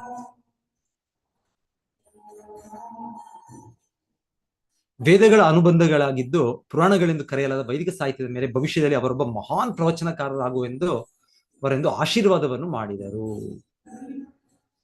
ದಾನವರ ತಂದೆಯಾದ ಪುಲಸ್ತ್ಯರು ಪರಾಶರರು ಯಜ್ಞವನ್ನು ನಿಲ್ಲಿಸೋದಕ್ಕಾಗಿ ಅವರ ಬ್ರಾಹ್ಮಣ ಮನೋಧರ್ಮವನ್ನು ಮೆಚ್ಚಿಕೊಂಡರು. ಸೊ ಬ್ರಾಹ್ಮಣ ಮನೋಧರ್ಮ ಕ್ಷಮಿಸೋದು ಅವರೊಂದು ಮನೋಧರ್ಮ ಇರುತ್ತೆ ಅವ್ರದ್ದು. ಸೊ ಕ್ಷಮಿಸೋದು ಅಷ್ಟು ಸುಲಭ ಅಲ್ಲ, ಅದು ನಮಗೆ ಸೇಡು ಇದೆಲ್ಲ ಇದು ಒಂದು ಏನ್ ಹೇಳೋದು, ಇದು ರೀತಿಯ ಒಂದು ರಾಜಸ ತಾಮಸ ಗುಣಗಳು ನಮ್ಮಲ್ಲಿ ಇರುತ್ತೆ ನಮ್ಮಲ್ಲಿ. ಆದ್ರೆ ಒಬ್ಬ ಬ್ರಾಹ್ಮಣ ಅಂದ್ರೆ ಹೇಳ್ತಾರೆ ಅವರು ಎಲ್ಲ ಸತ್ವಗುಣದಲ್ಲಿ ಇರುವ ವ್ಯಕ್ತಿ. ಸೊ ಹಾಗೆ ದೈವಿ ಗುಣಗಳಿರೋದು. ಸೊ ದೈವಿ ಗುಣದಲ್ಲಿ ಅವರು ಪರಾಶರರು, ಅದರಿಂದ ಅವರು ಕ್ಷಮಿಸ್ಬಿಟ್ಟು ಆ ರಾಕ್ಷಸರನ್ನು ಆ ಕೊಲ್ಲುವಾಗ ಯಜ್ಞವನ್ನು ನಿಲ್ಲಿಸ್ಬಿಟ್ರು. ಪರಾಶರರ ಕಾರ್ಯವನ್ನು ಪುಲಸ್ತ್ಯರು ಪ್ರಶಂಸಿಸಿದರು, ಏಕೆಂದರೆ ಪರಾಶರರು ತಮ್ಮ ಬ್ರಾಹ್ಮಣ ಸಹಜ ಕ್ಷಮಾಗುಣದಿಂದಾಗಿ ರಾಕ್ಷಸರನ್ನು ಕ್ಷಮಿಸಿದ್ದಾರೆ. ಪರಾಶರರು ಯಜ್ಞದಲ್ಲಿ ಎಲ್ಲ ರಾಕ್ಷಸರನ್ನು ನಿರ್ನಾಮ ಮಾಡಲು ಶಕ್ತರಾಗಿದ್ದರು. ಆದರೆ ಅವರು ದಾನವರ ಸೃಷ್ಟಿಯಾಗಿರುವುದೇ ಜೀವ ಜಂತುಗಳನ್ನು, ಮಾನವರನ್ನು ಮತ್ತು ಪ್ರಾಣಿಗಳನ್ನು ತಿನ್ನುವುದಕ್ಕಾಗಿ. ಆ ಕಾರಣದಿಂದ ನನ್ನ ಬ್ರಾಹ್ಮಣ ಸಹಜ ಧರ್ಮವಾದ ಕ್ಷಮಾಗುಣವನ್ನು ಅನೇಕ ತೆಗೆದುಕೊಳ್ಳಬೇಕು ಎಂದು ವಿಚಾರ ಮಾಡಿದರು. ಪುರಾಣಗಳ ಬಗ್ಗೆ ಮಹಾಪ್ರವಚನಕಾರರಾದ ಪರಾಶರರು ಮೊದಲಿಗೆ ಶ್ರೀಮದ್ ಭಾಗವತ ಪುರಾಣವನ್ನು ಕುರಿತು ಪ್ರವಚನ ಮಾಡಿದರು, ಏಕೆಂದರೆ ಪುರಾಣಗಳಲ್ಲೆಲ್ಲ ಅದು ಅಗ್ರಗಣ್ಯವಾದುದು. ಸೊ ಎಲ್ಲ ಪುರಾಣಗಳಲ್ಲಿ ಇದು ಅಗ್ರಗಣ್ಯ. ಸೊ ಭಾಗವತ, ಶ್ರೀಮದ್ ಭಾಗವತ ಎಲ್ಲ ಗ್ರಂಥಗಳಲ್ಲಿ ಅದು ಉನ್ನತವಾದ ಗ್ರಂಥ.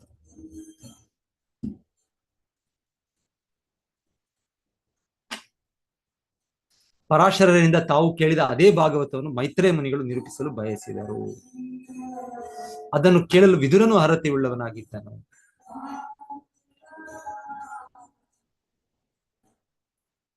ಸೊ ಹಾಗಾಗಿ ಶ್ರೀಮದ್ ಭಾಗವತವು ವ್ಯಾಸರ ಕಾಲಕ್ಕೆ ಮೊದಲಿನಿಂದಲೂ ಪರಂಪರೆಯಿಂದ ಅನಾದಿ ಕಾಲದಿಂದಲೂ ನಿರೂಪಣೆಗೊಳ್ಳುತ್ತಾ ಬಂದಿದೆ. ತಾವು ಇತಿಹಾಸಕಾರರೆಂದು ಹೇಳಿಸಿಕೊಳ್ಳುವ ಪುರಾಣಗಳ ಕಾಲವನ್ನು ಕೆಲವು 100 ವರ್ಷಗಳಷ್ಟು ಹಳೆಯದು ಎಂದು ಲೆಕ್ಕ ಹಾಕುತ್ತಾರೆ. ಸೊ ಈ ರೀತಿ ಇದ್ದಾರೆ ಎಷ್ಟೋ ಜನ ಆಧ್ಯಾತ್ಮಿಕವಾದಿಗಳು ಅಂತ ಹೇಳೋ ವ್ಯಕ್ತಿಗಳು ಕೂಡ, ಬೇರೆ ಬೇರೆ ಪಂಥಕ್ಕೆ ಸೇರಿದ ವ್ಯಕ್ತಿಗಳು ಈ ರೀತಿ ಭಾಗವತವನ್ನು ಕೂಡ, ಪುರಾಣಗಳನ್ನು ಕೂಡ ದೂಷಣೆ ಮಾಡ್ತಾರೆ. ಸೊ ಅವರು ಈ ಪುರಾಣಗಳಲ್ಲೂ ಎಲ್ಲ ಇದೆಲ್ಲ ಈಗ ಇತಿಹಾಸದಲ್ಲಿ ಇತ್ತೀಚೆಗೆ ಇದೆಲ್ಲ ಯಾರು ಬರ್ತದ್ದು ಇಲ್ಲ, ಇದೆಲ್ಲ ತಪ್ಪು. ಸೊ ಇನ್ಫ್ಯಾಕ್ಟ್ ಈ ರೀತಿಯಲ್ಲಿ ಆ ಶಾಸ್ತ್ರಗಳ ಅಧಿಕಾರವನ್ನು ಅವರು ತೆಗೆದು ಬಿಡ್ತಾರೆ. ಹಾಗೆ ತೆಗೆಯುವ ಮೂಲಕ ಅವರು ನಮಗೆ ಕೊಡುವ ಒಂದು ಬೆಳಕನ್ನು ಕೊಡುವ ಒಂದು ಇದನ್ನೇ ತೆಗೆದಾರೆ. ಬೆಳಕನ್ನು ಟಾರ್ಚ್ ಲೈಟ್ ಬೇಕು ನಮ್ಗೆ, ಅದನ್ನೇ ನಾವು ಆಫ್ ಮಾಡ್ಬಿಟ್ರೆ ಹೆಂಗೆ? ಈಗ ಜನರು ಈಗ ಕಲಿಯುಗ ಪ್ರಭಾವ ಅಂದ್ರೆ ಯಾವ್ದು ಧರ್ಮ, ಯಾವ್ದು ಅಧರ್ಮ, ಯಾವ್ದು ಧರ್ಮ ಗ್ರಂಥ, ಯಾವ್ದು ಧರ್ಮ ಗ್ರಂಥ ಅಲ್ಲ ಅಂತ ನಮಗೆ ಗೊತ್ತಿಲ್ಲ ನಮ್ಗೆ. ಹಾಗೆ ಭಾಗವತ ಉನ್ನತ ಗ್ರಂಥಗಳು, ಪುರಾಣಗಳು. ಸೊ ಇದನ್ನು ಕೂಡ ಈ ರೀತಿ ಚರಿತ್ರೆಗಾರರು ಇದೆಲ್ಲ ಇತ್ತೀಚೆಗೆ ಯಾರೋ ಬರ್ತಾರೆ, ಇದೆಲ್ಲ ವೇದವ್ಯಾಸರು ಬರೆದದ್ದಲ್ಲ. ಇದು ಆಕ್ಚುಲಿ ಅನಾದಿ ಕಾಲದಿಂದ ಬರ್ತಾ ಇದೆ. ಪುರಾಣ ಅಂದ್ರೇನೆ ಪುರಾತನವಾದದ್ದು, ಹಳೆಯ ಇತಿಹಾಸ, ಓಲ್ಡ್ ಹಿಸ್ಟ್ರಿ. ಪುರಾತನ ಏನೋ ಹೊಸದ ಇತ್ತೀಚಿನ ಇದು ವಿಚಾರಗಳಲ್ಲ. ಪುರಾಣ ಇನ್ನೊಂದು ಅರ್ಥ ಅಂದ್ರೆ ಪೂರೈತಿ, ವೇದ ಜ್ಞಾನದ ಅರ್ಥವನ್ನು ಪೂರೈಕೆ ಮಾಡುವಂಥದ್ದು. ಯಾಕಂದ್ರೆ ವೇದ ಜ್ಞಾನದಲ್ಲಿ ತುಂಬಾ ಒಂದು ಸೂಕ್ಷ್ಮ ರೀತಿಯಲ್ಲಿ, ಇಲ್ಲ ತುಂಬಾ ಒಂದು ತತ್ವದ ರೀತಿಯಲ್ಲಿ ಅದರ ವಿಚಾರಗಳಿರ್ತವೆ. ಆದರೆ ಇಲ್ಲಿ ಇತಿಹಾಸದ ಉದಾಹರಣೆಗಳ ಮೂಲಕ ಈ ವೇದ ತತ್ವಗಳನ್ನು ವಿವರಿಸುವುದು. ಮಹಾಭಾರತವೂ ಹಾಗೆ ಪುರಾಣಗಳು ಹಾಗೆ. ಪುರಾಣಗಳಲ್ಲಿ ಬೇರೆ ಬೇರೆ ಚರಿತ್ರೆಗಳು, ಇಲ್ಲಿ ಬೇರೆ ಬೇರೆ ಇದರ ಮೂಲಕ ಆ ತತ್ವಗಳನ್ನು ನಿರೂಪಿಸೋದು ಅದು ಬಹಳ ಸುಲಭವಾಗಿ ಅರ್ಥ ಆಗುತ್ತೆ. ಸೊ ಪುರಾಣ ಪೂರೈಸುತ್ತೆ ವೇದದ ಉದ್ದೇಶಗಳನ್ನು ಪೂರೈಸುತ್ತೆ. ವೇದಗಳಿಂದ ನಾವು ಅರ್ಥ ಮಾಡ್ಕೊಳ್ಬೇಕು. ವೇದೇಶ ಸರ್ವೇ ಅಹಮೇವ ವೇದ್ಯೋ ವೇದಾಂತ ಕೃತ್ ವೇದವಿದ್ ಏವ ಚಾಹಂ. ಸೊ ಗೀತೆಯಲ್ಲಿ ಕೃಷ್ಣ ಹೇಳಿದ್ದು ಎಲ್ಲ ವೇದಗಳಿಂದ ತಿಳಿಯಬೇಕಾಗಿದ್ದು ನಾನೇ. ಕೇವಲ ವೇದ ಗ್ರಂಥಗಳೇ ಅಲ್ಲ, ಯಾವುದೇ ಜ್ಞಾನವನ್ನು ಕೂಡ ವೇದ ಅಂತ ಹೇಳ್ಬೋದು ಇನ್ನೊಂದು ಅರ್ಥದಲ್ಲಿ. ಇದರ ಮೂಲಕ ತಿಳ್ಕೊಳ್ಬೇಕಾಗಿದ್ದು ಕೃಷ್ಣನನ್ನೇ, ಭಗವಂತನನ್ನೇ. ಸೊ ಭಗವಂತನಕ್ಕೆ ನಾವು ತಿಳಿದೆ ಬೇರೆ ನಾನು ಇದು ತಿಳ್ಕೊಂಡ್ಬಿಟ್ಟೆ, ಅದು ತಿಳ್ಕೊಂಡ್ಬಿಟ್ಟೆ, ಇದು ಸಮಾಜಕ್ಕೆ ಒಂದು ಒಳ್ಳೆ ಮಾಡೋ ಒಂದು ಇದನ್ನು ಕಂಡುಹಿಡಿದ್ಬಿಟ್ಟೆ, ಶೋಧನೆ ಮಾಡಿ ನಾನು ಈ ಜ್ಞಾನವನ್ನು ಪಡೆದ್ಬಿಟ್ಟೆ. ಇಲ್ಲ, ನಿಜವಾಗ್ಲೂ ಯಾವ ಜ್ಞಾನ ಕೂಡ ಅದು ಮುಂದುವರೆದ್ರೆ ಕೊನೆಗೆ ಭಗವಂತನ ಅದು ತಲುಪಬೇಕು. ಅದು ಆ ಜ್ಞಾನದ ಪರಿಪೂರ್ಣತೆ, ಆ ಒಂದು ಪ್ರಕ್ರಿಯೆ ಪರಿಪೂರ್ಣತೆ.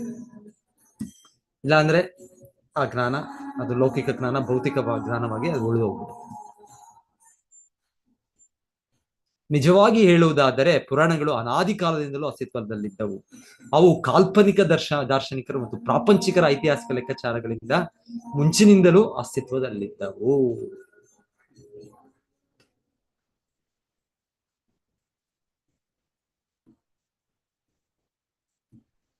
ಮೂರು ಲೋಕಗಳು ನೀರಿನಿಂದ ತುಂಬಿ ಹೋಗಿದ್ದುವು. ಆ ಸಮಯದಲ್ಲಿ ಗರ್ಭೋದಕಶಾಹಿ ವಿಷ್ಣುವು ಏಕಾಕಿಯಾಗಿದ್ದನು. ಆಗ ಅವನು ಆದಿಶೇಷನಾದ ಅನಂತನ ಶಯನದಲ್ಲಿ ಪವಡಿಸಿದ್ದನು. ಬಹಿರಂಗ ಶಕ್ತಿಯ ಪರಿಣಾಮದಿಂದ ಮುಕ್ತನಾಗಿ ಅಂತರಂಗ ಶಕ್ತಿಯಲ್ಲಿದ್ದ ಅವನು ನಿದ್ರಾವಸ್ಥೆಯಲ್ಲಿರುವಂತೆ ತೋರಿದರೂ ಅವನ ಕಣ್ಣುಗಳು ಪೂರ್ಣವಾಗಿ ಮುಚ್ಚಿರಲಿಲ್ಲ. ಸೊ ಈಗ ಮೈತ್ರೇಯರು ಒಂದು ಸಂಕ್ಷಿಪ್ತವಾಗಿ ಭಾಗವತದ ಇನ್ನೊಂದು ಗುರುಷ್ಯ ಪರಂಪರೆ, ಅದರ ಇತಿಹಾಸ, ಅದರ ಚರಿತ್ರೆ ಹೇಗೆ. ಇಲ್ಲಿ ಯಾರು ಮೊದಲಿಗೆ ಹೇಳಿದ್ ಯಾರು? ಸರ್ ಬ್ರೀಫ್, ಮತ್ತೆ ಯಾರು ರಿವೈಸ್ ಮಾಡಿ, ಯಾರು ಹೇಳಿದ್ ಭಾಗವತವನ್ನು ಮೊದಲು? ಇಲ್ಲಿ ನಾವು ಈ ಅಧ್ಯಾಯದಲ್ಲಿ ನೋಡಿದಾಗೆ ಅನಂತ ಶೇಷ ಪ್ರಭುಜಿ ಯಾರಿಗೆ ಹೇಳಿದ್ರು? ಅವರು ಸನತ್ ಕುಮಾರರಿಗೆ ಹೇಳಿದ್ರು. ಸನತ್ ಕುಮಾರರು ಸಾಂಖ್ಯಾದಿ ಮಹರ್ಷಿಗಳಿಗೆ ಹೇಳ್ತಾ ಇರುವಂತದ್ದು. ಸಾಂಖ್ಯಾಯನ ಋಷಿ ಅಂತ ಹೇಳ್ತಾರೆ. ಅವ್ರ ಬಗ್ಗೆ ಯಾರಿಗಾರು ಗೊತ್ತಾ ಹೆಚ್ಚು ವಿಚಾರ? ನನಗಷ್ಟು ಗೊತ್ತಿಲ್ಲ, ಯಾರು ಗೊತ್ತಿದ್ರೆ ಹೇಳ್ಬೋದು. ಸಾಂಖ್ಯಾಯನ ಋಷಿ ಅಂತ ಹೇಳ್ತಾರೆ. ಮತ್ತೆ ಮಾತಾಜಿ ಮತ್ತೆ ಈಗ ಪರಾಶರ ಮುನಿಗಳು ಮತ್ತೆ ಭಾಗವತ ಹೇಳಿದ್ದಾರೆ, ಅವರಿಂದ ಮೈತ್ರೇಯರು ಕೇಳಿ ಮೈತ್ರೇಯರು ವಿದುರರಿಗೆ ಹೇಳ್ತಾ ಇದ್ದಾರೆ. ಇಲ್ಲೂ ಒಂದು ಭಾಗವತದ ಒಂದು ಪರಂಪರೆ. ಧನ್ಯವಾದಗಳು ಮಾತಾಡಿ. ಹರೇ ಕೃಷ್ಣ. ಹರೇ ಕೃಷ್ಣ. ಸೊ ಇದು ಹೇಳಿದ್ಮೇಲೆ ಈಗ ಅವರು ಈಗ ಸೃಷ್ಟಿ ಇದರ ವಿಚಾರ ಬ್ರಹ್ಮನ ಒಂದು ಮತ್ತೆ ಬ್ರಹ್ಮ ಜನನ ಅದರ ಬಗ್ಗೆ ಒಂದು ಸಂಕ್ಷಿಪ್ತವಾಗಿ ಹೇಳ್ತಾರೆ.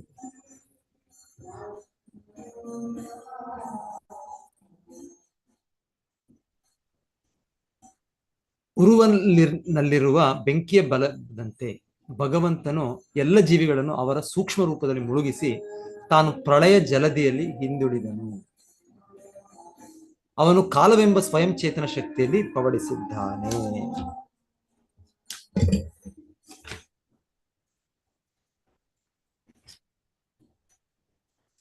ಸೊ ಉರು ಅಂದ್ರೆ ಏನು? ಫ್ಯೂಯಲ್ ವುಡ್ ಅಂತ ಹೇಳ್ತಾ ಇದ್ದಾರೆ. ಏನಿದು? ಕಟ್ಟಿಗೆ. ಸೊ ಕಟ್ಟಿಗೆಯಲ್ಲಿ ಬೆಂಕಿ ಇದೆ, ಅದರಲ್ಲಿ ಇರೋದ್ರಿಂದಾನೇ ಅದನ್ನ ನಾವು ಯಾವ್ದೋ ರೀತಿಯಲ್ಲ ಅದನ್ನ ಇದು ಮಾಡಿದರೋ ಇಲ್ಲಾಂದ್ರೆ ಬೆಂಕಿಯನ್ನು ಒತ್ತಿದರೆ ಮತ್ತೆ ಅದು ದೊಡ್ಡ ಬೆಂಕಿ ನಮ್ಗೆ ಸಿಗುತ್ತೆ ನಮ್ಗೆ. ಸೊ ಹಾಗೆ ಹೇಳ್ತಾ ಇದ್ದಾರೆ, ಎಲ್ಲ ಜೀವಿಗಳನ್ನು ಭಗವಂತನು ಮಹಾವಿಷ್ಣು ಮೊದಲಿಗೆ, ನಂತರ ಅವನು ಈ ಬ್ರಹ್ಮಾಂಡಗಳನ್ನು ಸೃಷ್ಟಿ ಮಾಡಿದ್ಮೇಲೆ ಅದನ್ನು ಪ್ರವೇಶಿಸಿ ಗರ್ಭೋದಕಶಾಹಿ ವಿಷ್ಣುವಾಗಿ ಬದ್ಧಾತ್ಮರೆಲ್ಲ ಭಗವಂತನ ಸೂಕ್ಷ್ಮ ದೇಹದಲ್ಲಿ ಅವನು ಇರಿಸಿಕೊಂಡಿದ್ದಾನೆ. ಸೊ ನಾವೆಲ್ಲ ಹೀಗೆ ಎಷ್ಟು ಇದರಲ್ಲಿ ಎಷ್ಟು ನಮ್ಮ ಅಸ್ತಿತ್ವ ನಮಗೆ ಗೊತ್ತಿಲ್ಲ. ಅನಾದಿ ಕರ್ಮ ಫಲ ಪಡಿ ಭವಾರ್ಣವಚ. ಸೊ ಯಾವಾಗಿಂದ ನಾವು ಈ ತರ ಬದ್ಧ ಜೀವಿಗಳಾಗಿದ್ದೇವೆ ಇದಕ್ಕೆಲ್ಲ ಗೊತ್ತಿಲ್ಲ. ಇದರ ಲೆಕ್ಕ ಇದಕ್ಕೆ ಎಷ್ಟು ಇದೆ, ಲೆಕ್ಕ ಇದೆ ಇದಕ್ಕೆ, ಇಲ್ಲ ಅಂತಲ್ಲ. ಆದ್ರೆ ನಮ್ಮ ಒಂದು ಈಗ ಚಿಂತನೆಗೆ, ನಮ್ಮ ಒಂದು ಅಂಡರ್ಸ್ಟ್ಯಾಂಡಿಂಗ್ ಹೇಳ್ತಾರೆ ಅನಾದಿ ಅಂತಾನೆ ಹೇಳ್ತಾರೆ. ಇದು ನೂರಾರು ಲಕ್ಷಾಂತರ ಸಾವಿರಾರು ಕೋಟ್ಯಂತರ ವರ್ಷಗಳು. ಅದನ್ನ ನಮಗೆ ಲೆಕ್ಕ ಮಾಡಕ್ಕಾಗಲ್ಲ. ಹಾಗೆ ಅನಾದಿ. ಇಲ್ಲ ಅಂದ್ರೆ ಲೆಕ್ಕ ಇದೆ, ಪ್ರತಿಯೊಂದು ಲೆಕ್ಕ ಇದೆ. ಸೊ ಭಗವಂತನ ಇದ್ರಲ್ಲಿ ನಾವೆಲ್ಲರೂ ಕೂಡ ಇದ್ದೇವು. ಹಾಗೆ ಊರ್ಧ್ವ, ಮಧ್ಯ ಮತ್ತು ಅದೋ ಈ ಮೂರು ಲೋಕಗಳು ಪ್ರಳಯ ಜಲದಿಯಲ್ಲಿ ಸೇರಿ ಹೋದಾಗ ಎಲ್ಲ ಮೂರು ಲೋಕಗಳ ಜೀವಿಗಳು ಕಾಲ ಎಂಬ ಶಕ್ತಿಯ ಬಲದಿಂದ ತಮ್ಮ ಸೂಕ್ಷ್ಮ ಶರೀರದಲ್ಲಿ ಉಳಿದಿದ್ದರು. ಈ ಪ್ರಳಯದಲ್ಲಿ ಸ್ಥೂಲ ದೇಹಗಳು ಅಪ್ರಕಟಿತವಾದವು, ಆದರೆ ಐಹಿಕ ಸೃಷ್ಟಿಯಾದ ನೀರಿನಂತೆ ಸೂಕ್ಷ್ಮ ಶರೀರಗಳು ಉಳಿದುಕೊಂಡವು. ಹಾಗಾಗಿ ಲೌಕಿಕ ಜಗತ್ತಿನ ವಿಷಯದಲ್ಲಿ ಪೂರ್ಣ ಪ್ರಳಯವಾದಂತೆ ಭೌತಿಕ ಶಕ್ತಿಯು ಸಂಪೂರ್ಣವಾಗಿ ಮುಚ್ಚಿ ಹೋಗಲಿಲ್ಲ. ಭಗವಂತನು ತನ್ನ ಅಂತರಂಗ ಶಕ್ತಿಯಲ್ಲಿ 4000 ಯುಗಾವೃತ್ತಿಯಲ್ಲಿ ಪವಡಿಸಿದ್ದನು ಮತ್ತು ತನ್ನ ಬಹಿರಂಗ ಶಕ್ತಿಯಿಂದ ಅವನು ಜಲಾಂತರ್ಗತನಾಗಿ ನಿದ್ರಿಸುತ್ತಿರುವಂತೆ ತೋರಿಸಿಕೊಂಡನು. ತಮ್ಮ ಫಲಾಪೇಕ್ಷೆ ಕಾರ್ಯಗಳ ಹೆಚ್ಚಿನ ಅಭಿವೃದ್ಧಿಗಾಗಿ ಕಾಲಶಕ್ತಿ ಎಂಬ ಶಕ್ತಿಯಿಂದ ಪ್ರೇರಿತರಾಗಿ ಜೀವಿಗಳು ಹೊರಬರುತ್ತಿರುವಾಗ ಅವನು ತನ್ನ ದಿವ್ಯ ಶರೀರವು ನೀಲವರ್ಣನಾಗಿರುವುದನ್ನು ಕಂಡನು. ಯಾರಾದ್ರೂ ಓದಿ ಇದು ಭಾವಾರ್ಥ. ಹರೇ ಕೃಷ್ಣ ಪ್ರಭುಜಿ ಓದ್ಬಹುದಾ? ಓದಿ. ಭಾವಾರ್ಥ ಶ್ರೀಲ ಪ್ರಭುಪಾದರಿಂದ. ಶ್ರೀಲ ಪ್ರಭುಪಾದರಿಗೆ ಜಯವಾಗಲಿ. ವಿಷ್ಣು ಪುರಾಣದಲ್ಲಿ ಕಾಲಶಕ್ತಿಯನ್ನು ಅವಿದ್ಯಾ ಎಂದು ಪ್ರಸ್ತಾವಿಸಲಾಗಿದೆ. ಕಾಲಶಕ್ತಿಯ ಪ್ರಭಾವದ ಲಕ್ಷಣವೆಂದರೆ ವ್ಯಕ್ತಿಯು ಭೌತಿಕ ಜಗತ್ತಿನಲ್ಲಿ ಕಾಮ್ಯ ಫಲಗಳಿಗಾಗಿ ಕರ್ಮದಲ್ಲಿ ತೊಡಗಬೇಕಾಗುವುದು. ಭಗವದ್ಗೀತೆಯಲ್ಲಿ ಕಾಮ್ಯಕರ್ಮಿಗಳನ್ನು ಮೂಢರು ಅಥವಾ ಮೂರ್ಖರು ಎಂದು ವರ್ಣಿಸಲಾಗಿದೆ. ಅಂತಹ ಮೂಢಜೀವಿಗಳು ಸತತವಾಗಿ ಬಂಧನದಲ್ಲಿದ್ದುಕೊಂಡು ಯಾವುದೋ ತಾತ್ಕಾಲಿಕ ಲಾಭಕ್ಕಾಗಿ ಕೆಲಸ ಮಾಡಲು ತುಂಬ ಉತ್ಸಾಹಿಗಳಾಗಿರುತ್ತಾರೆ.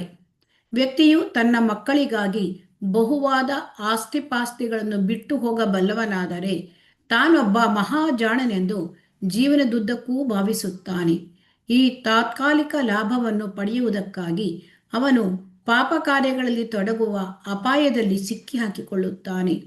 ಅಂತಹ ಕಾರ್ಯಗಳು ತನ್ನನ್ನು ಐಹಿಕ ಬಂಧನದ ಸಂಕೋಲೆಯಲ್ಲಿ ನಿರಂತರವಾಗಿ ಬಂಧಿಸುವುವೆಂಬ ಅರಿವೇ ಅವನಿಗೆ ಇರುವುದಿಲ್ಲ.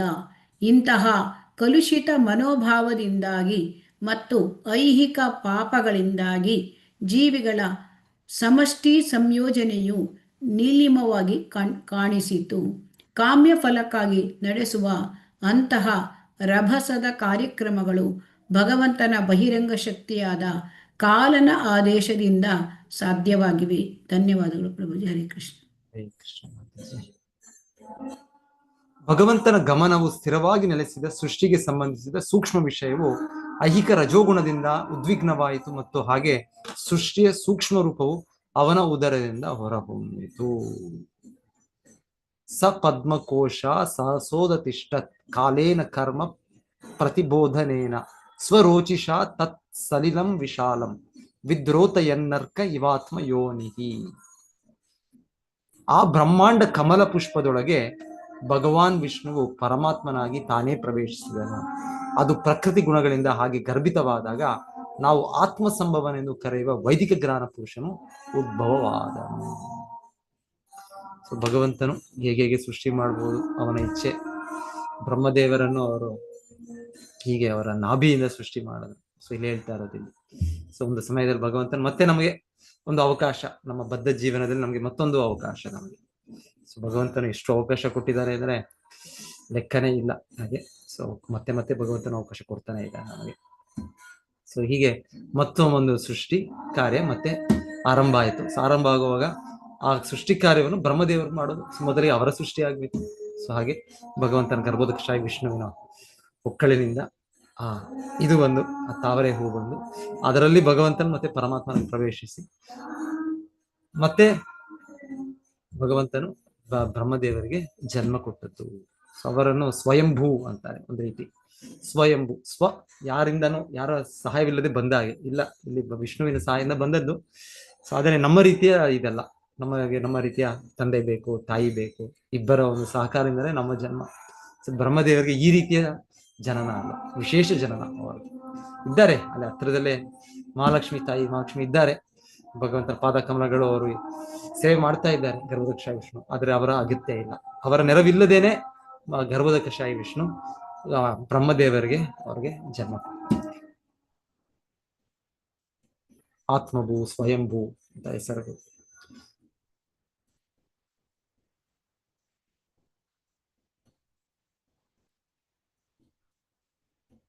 ನೆಕ್ಸ್ಟ್, ಕಮಲ ಪುಷ್ಪದೊಳಗಿನಿಂದ ಜನಿಸಿದ ಬ್ರಹ್ಮನು ತಾನು ಅದರ ವಲಯದಲ್ಲಿ ಉಳ್ಳವನಾದರೂ ಜಗತ್ತನ್ನು ಕಾಣಲಾಗುತ್ತಿರಲಿಲ್ಲ. ಆದ್ದರಿಂದ ಅವನು ಆಕಾಶವೆಲ್ಲವನ್ನು ಪರ್ಯಟನ ಮಾಡಿದನು ಮತ್ತು ಎಲ್ಲ ದಿಕ್ಕುಗಳಲ್ಲೂ ತನ್ನ ಕಣ್ಣುಗಳನ್ನು ಸಂಚಲಿಸುತ್ತಿರುವಾಗ 4 ದಿಕ್ಕುಗಳಿಗೆ ಸಂಬಂಧಿಸಿದ 4 ತಲೆಗಳನ್ನು ಪಡೆದನು. ಸೊ ಇಲ್ಲಿ ಹೇಳ್ತಾರೆ, ಬ್ರಹ್ಮದೇವರು ಹುಟ್ಟಿದ ತಕ್ಷಣವೇ ಅವರು ನಮ್ಮ ರೀತಿಯ ಜನ್ಮ ಅಲ್ಲ. ನಾವು ಹುಟ್ಟಿದ ತಕ್ಷಣ ನಾವು ಯಾರು ಏನು ಗೊತ್ತಿಲ್ಲ, ನಮಗೆ ಅಳ್ತಾ ಹುಡ್ತೇವೆ ನಾವು. ಮತ್ತೆ ಹುಟ್ಟಿ ಎಷ್ಟೋ ತಿಂಗಳು ಬೇಕು ಅನ್ಸುತ್ತೆ. ಮತ್ತೆ ಯಾರಿಗೂ ನನಗೆ ಗೊತ್ತಿರೋ ತರ ಮಗುವಾಗಿರುವಾಗ ನೆನಪಿಲ್ಲ, ತುಂಬಾ ಸ್ವಲ್ಪ ಸಮಯನೇ ಬೇಕು ನಮಗೆ ಆ ನೆನಪು ಶಕ್ತಿ ಬರೋದಕ್ಕೆ, ನಮಗೆ ಪ್ರಜ್ಞೆ ಅಂತ ಒಂದು ರೀತಿ ಬರೋದಕ್ಕೆ. ಆ ರೀತಿ ಮೊದಲ ದಿವಸ ನಾವು ಹುಟ್ಟಿದ ದಿವಸ ಅಂದ್ರೆ ನಮ್ಗೆ ಯಾರು ಗೊತ್ತೇ ಇಲ್ಲ ನಾವ್ ಯಾವಾಗ ಹೇಗೆ ಹುಟ್ಟಿದ್ವಿ. ನಮ್ ಬರ್ತ್ಡೇ ಅಂತ ನಾವು ಆಚರಣೆಗೆ ತುಂಬಾ ಇದಾಗ್ತಿರ್ತೇವೆ. ಎಲ್ಲರೂ ಅವತ್ತು ಕೇಕ್ ಕಟ್ ಮಾಡ್ತಾರೆ, ಇನ್ನೊಂದು ಕಟ್ ಮಾಡ್ತಾರೆ. ಆದ್ರೆ ಬರ್ತ್ಡೇ ದಿವಸ ನಮ್ಗೆ ಏನಾದ್ರು ನೆನಪಿದ್ಯಾ? ಅದ್ರಲ್ಲಿ ಬರ್ತ್ಡೇ ಏನು ನೆನಪಿಲ್ಲ ನಮ್ಗೆ. ಸಂಪೂರ್ಣ ಅಜ್ಞಾನದಲ್ಲಿ ಹುಟ್ಟಿದ್ದೇವೆ ಅಷ್ಟೇ ನಾವು. ಆದ್ರೆ ಬ್ರಹ್ಮ ಆ ರೀತಿ ಹುಟ್ಟೋದಲ್ಲ. ಬ್ರಹ್ಮದೇವರ ಅವ್ರ ಬರ್ತ್ಡೇ ಕೂಡ ಅವ್ರು ಹುಟ್ಟೋ ಕ್ಷಣದಲ್ಲೇ ಅವರು ತುಂಬಾ ಜಿಜ್ಞಾಸು, ಅವರು ತುಂಬಾ ದೊಡ್ಡ ಜ್ಞಾನಿ ಅವರು. ಸೊ ಅವರು ಎಲ್ಲಿಂದ ಬಂದೆ ನಾನು, ಹೇಗ್ ಬಂದೆ ನಾನು, ಯಾರು ನನಗೆ ಕಾರಣ, ನನ್ನ ಜನ್ಮದ ಉದ್ದೇಶ ಏನು, ನನ್ನ ಕರ್ತವ್ಯ ಏನು, ಸೊ ಹಾಗೆ ಹುಡುಕ್ತಾ ಇದ್ದಾರೆ ಬ್ರಹ್ಮದೇವರು. ಸೊ ಸಾಮಾನ್ಯ ಜೀವಿ ಅಲ್ಲ ಬ್ರಹ್ಮದೇವರು. ಸೊ ಹಾಗೆ ಹೇಳ್ತಾ ಇದ್ದಾರೆ, ಅವ್ರು ಎಲ್ಲ ಕಡೆ ಆಕಾಶವೆಲ್ಲವನ್ನು ಪರ್ಯಟನ ಮಾಡಿದನು ಮತ್ತು ಎಲ್ಲ ದಿಕ್ಕುಗಳಲ್ಲೂ ಅವರು ನೋಡ್ತಾ ಇದ್ದಾರೆ. ಹಾಗೆ ನೋಡುವಾಗ ಅವ್ರಿಗೆ 4 ಕಡೆಗೆ ಕಣ್ಣುಗಳು ಬಂತು ಹಾಗೆ ತಲೆಗಳು ಬಂತು ಅಂತ ಹೇಳ್ತಾರೆ. 4 ದಿಕ್ಕುಗಳಿಗೆ ಸಂಬಂಧಿಸಿದಂತೆ 4 ತಲೆಗಳನ್ನು ಪಡೆದಿದ್ದಾರೆ. ಸೊ ಅವರ ಜನನ, ಅವರ ಅಸ್ತಿತ್ವ, ಅವರ ಬೆಳವಣಿಗೆ ಪ್ರತಿಯೊಂದು ಕೂಡ ನಮಗೆ ಆಲೋಚನೆ ಮಾಡಕ್ಕಾಗಲ್ಲ. ಆ ಕಮಲದಲ್ಲಿ ನೆಲೆಸಿದ ಬ್ರಹ್ಮನು ಸೃಷ್ಟಿಯನ್ನಾಗಲಿ ಕಮಲವನ್ನಾಗಲಿ ಅಥವಾ ತನ್ನನ್ನಾಗಲಿ ಪರಿಪೂರ್ಣವಾಗಿ ತಿಳಿಯಲಾಗಲಿಲ್ಲ. ಯುಗಾಂತ್ಯದಲ್ಲಿ ಪ್ರಳಯಾನಿಲವು ಜನ ಮತ್ತು ಪದ್ಮಗಳನ್ನು ಮಹಾಚಕ್ರಾಕಾರದ ತರಂಗಗಳಲ್ಲಿ ಸಂಚಲಿಸತೊಡಗಿತು.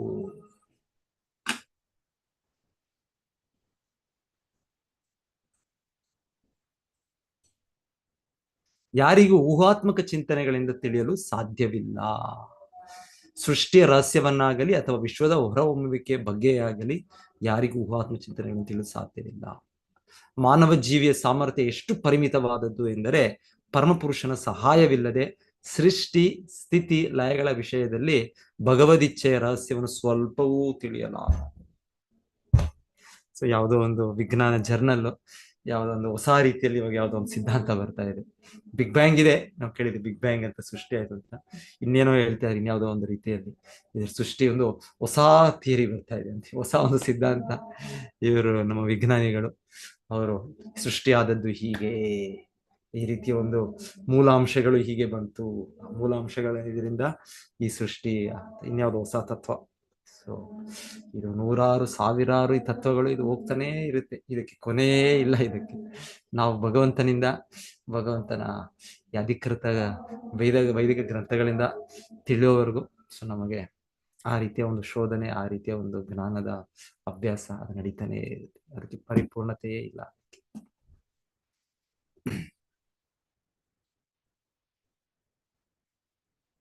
ಅಜ್ಞಾನದಲ್ಲಿದ್ದ ಬ್ರಹ್ಮನು ಹೀಗೆ ಯೋಚಿಸಿದನು, ಈ ಕಮಲದ ತುದಿಯಲ್ಲಿ ಕುಳಿತಿರುವ ಯಾರು? ಅದು ಎಲ್ಲಿಂದ ಕುಡಿಯೊಡೆಯಿತು? ಕೆಳಗೆ ಏನಾದರೂ ಇದ್ದಿರಬೇಕು. ಯಾವುದರಿಂದ ಈ ಕಮಲವು ಬೆಳೆದಿದೆಯೋ ಅದು ನೀರಿನೊಳಗೆ ಇರಬೇಕು. ಸೊ ಬ್ರಹ್ಮದೇವರ ಧ್ಯಾನ. ಸೊ ಅವರು ಪ್ರಶ್ನೆಗಳು ಮಾಡ್ಕೊಳ್ತಾ ಇದ್ದಾರೆ ಅವರು, ಹೇಗೆ, ಏನು ಕಾರಣ, ಎಲ್ಲಿಂದ ಬಂದೆ ನಾನು? ವಿಶ್ವದ ಹೊರಹೊಮ್ಮುವಿಕೆಯ ಸೃಷ್ಟಿಯ ಕಾರ್ಯದ ಬಗ್ಗೆ ಆರಂಭದಲ್ಲಿ ಬ್ರಹ್ಮನು ಊಹೆ ಮಾಡಿದ ವಿಷಯವು ಊಹಾತ್ಮಕ ಚಿಂತಕರನ್ನು ಈಗಲೂ ಕಾಡುತ್ತಿರುವ ವಸ್ತುವಾಗಿದೆ. ತನ್ನ ಅಸ್ತಿತ್ವದ ಮತ್ತು ಇಡೀ ವಿಶ್ವದ ಸೃಷ್ಟಿಯ ಕಾರಣಗಳನ್ನು ಕಂಡುಹಿಡಿಯಲು ಪ್ರಯತ್ನಿಸುತ್ತಿರುವವನನ್ನು ಮತ್ತು ಅದರಿಂದ ಅಂತಿಮ ಕಾರಣವನ್ನು ಹುಡುಕುವ ಪ್ರಯತ್ನದಲ್ಲಿರುವವನನ್ನು ಮಹಾಬುದ್ಧಿಶಾಲಿ ಎನ್ನಬಹುದು. ಅವನು ಈ ಪ್ರಯತ್ನವನ್ನು ವ್ರತ, ತಪಸ್ಸು, ಸಾಧನೆಗಳಿಂದ ಯೋಗ್ಯ ರೀತಿಯಲ್ಲಿ ಆಚರಣೆಗೆ ತರುವುದಾದರೆ ಗೆಲುವು ಕಟ್ಟಿಟ್ಟ ಬುದ್ಧಿ. ಸೊ ಪ್ರಭುಪಾದ ಹೇಳ್ತಾ ಇದ್ದಾರೆ, ಹೌದು, ಹೀಗೆ ನಾವು ಒಂದು ಪ್ರಾಮಾಣಿಕವಾಗಿದ್ದು ಅದರ ಒಂದು ಸತ್ಯವನ್ನು ಅರಿವು ಇದ್ದರೆ ನಾವು ಜ್ಞಾನಿಗಳಾದವರು ಭಗವಂತನ ಇದಕ್ಕೆ ಬರ್ತಾರೆ, ಅವ್ರು ಅರ್ಥ ಮಾಡ್ಕೊಳ್ತಾರೆ. ಗೀತೆಯಲ್ಲೂ ಕೂಡ ಕೃಷ್ಣ ಹೇಳೋರು ಮಾತಿದೆ, ಬಹುನಾಂ ಜನ್ಮನಾಮ್ ಅಂತೆ ಜ್ಞಾನವಾನ್ ಮಾಂ ಪ್ರಪದ್ಯತೆ. ಸೊ ಕೊನೆಗೆ ಅರಿವು ಬರುತ್ತೆ, ಓ ಕೃಷ್ಣ ವಾಸುದೇವ ಅವನೇ ಎಲ್ಲದಕ್ಕೂ ಕಾರಣ, ಆತರ ಅದರ ಸಾಕ್ಷಾತ್ಕಾರ ಆಗುತ್ತೆ. ಸೊ ಆದರೆ ಅದಕ್ಕೆ ಬಹಳ ವರ್ಷಗಳ, ಬಹಳ ಜನ್ಮಗಳ ಪರಿಶ್ರಮ ಬೇಕು, ಬಹಳ ಪ್ರಾಮಾಣಿಕ ರೀತಿಯ ವ್ರತ ತಪಸ್ಸುಗಳ ಆಚರಣೆ ಬೇಕು, ಯೋಗ್ಯ ರೀತಿಯಲ್ಲಿ ಆಚರಣೆ ತಂದ್ರೆ ಅವಾಗ ಗೆಲುವು ಕಟ್ಟಿಟ್ಟ ಬುದ್ಧಿ ಅಂತ ಹೇಳ್ತಾರೆ.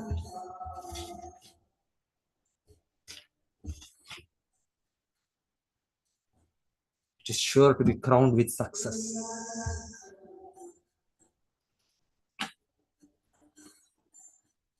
ಬ್ರಹ್ಮನು ಹಾಗೆ ಯೋಚನಾಪರನಾಗಿ ಕಮಲದ ದಂಟಿನ ನಾಳದ ಮೂಲಕ ಜಲವನ್ನು ಪ್ರವೇಶಿಸಿದನು. ಆದರೆ ನಾಳದ ಮೂಲಕವಾಗಿ ವಿಷ್ಣುವಿನ ನಾಭಿಯನ್ನು ಸಮೀಪಿಸಿದರೂ ಅವನು ಮೂಲವನ್ನು ಕಂಡು ಹಿಡಿಯಲಾಗಲಿಲ್ಲ. ಅನಂತರ ತಾನು ಬಯಸಿದ ಗುರಿಯನ್ನು ತಲುಪಲಾರದೆ ಅಂತಹ ಹುಡುಕಾಟದಿಂದ ನಿವೃತ್ತನಾಗಿ ಕಮಲದ ತುದಿಗೆ ಮತ್ತೆ ಹಿಂತಿರುಗಿ ಬಂದನು. ಹಾಗೆ ಎಲ್ಲ ಧ್ಯೇಯೋದ್ದೇಶಗಳನ್ನು ಹತೋಟಿಯಲ್ಲಿಟ್ಟುಕೊಂಡು ಅವನು ಪರಮಪ್ರಭುವಿನಲ್ಲಿ ತನ್ನ ಮನಸ್ಸನ್ನು ಕೇಂದ್ರೀಕರಿಸಿದನು. ಓಕೆ, ಸೊ ನಾನು ಇಲ್ಲಿ ನಿಲ್ಲಿಸ್ತೇನೆ ಅನ್ಕೊಳ್ತೇನೆ. ಇನ್ನೊಂದು ನೆಕ್ಸ್ಟ್ ವೀಕ್ ಟೆಸ್ಟ್ ಇದೆ, ಅದರ ನಂತರ ನಾವು ಮುಗಿಸೋಣ. ಸೊ ಆಗಲೇ ಆಕ್ಚುಲಿ ಈ ಮುಖ್ಯ ವಿಷಯ ಈ ಅಧ್ಯಾಯದಲ್ಲಿ ಬ್ರಹ್ಮದೇವರ ಜನನ ಇದೆಲ್ಲ ಆಗ್ಲೇ ನಾವು ಕೇಳಿದ್ದೇವೆ. ಮತ್ತೆ ಇದರ ಒಂದು ರಿವಿಷನ್ ಇದಾಗ್ತಾ ಇದೆ ಇಲ್ಲಿ. ವಿದುರರಿಗೆ ಮತ್ತೆ ಮೈತ್ರೇಯ ಋಷಿಗಳು ಹೇಳುತ್ತಿದ್ದಾರೆ. ಸೊ ಅದ್ರ ಜೊತೆಗೆ ನಾವು ಇವತ್ತು ನೋಡಿದ್ದು ಭಾಗವತದ ಗುರುಷ್ಯ ಪರಂಪರೆ.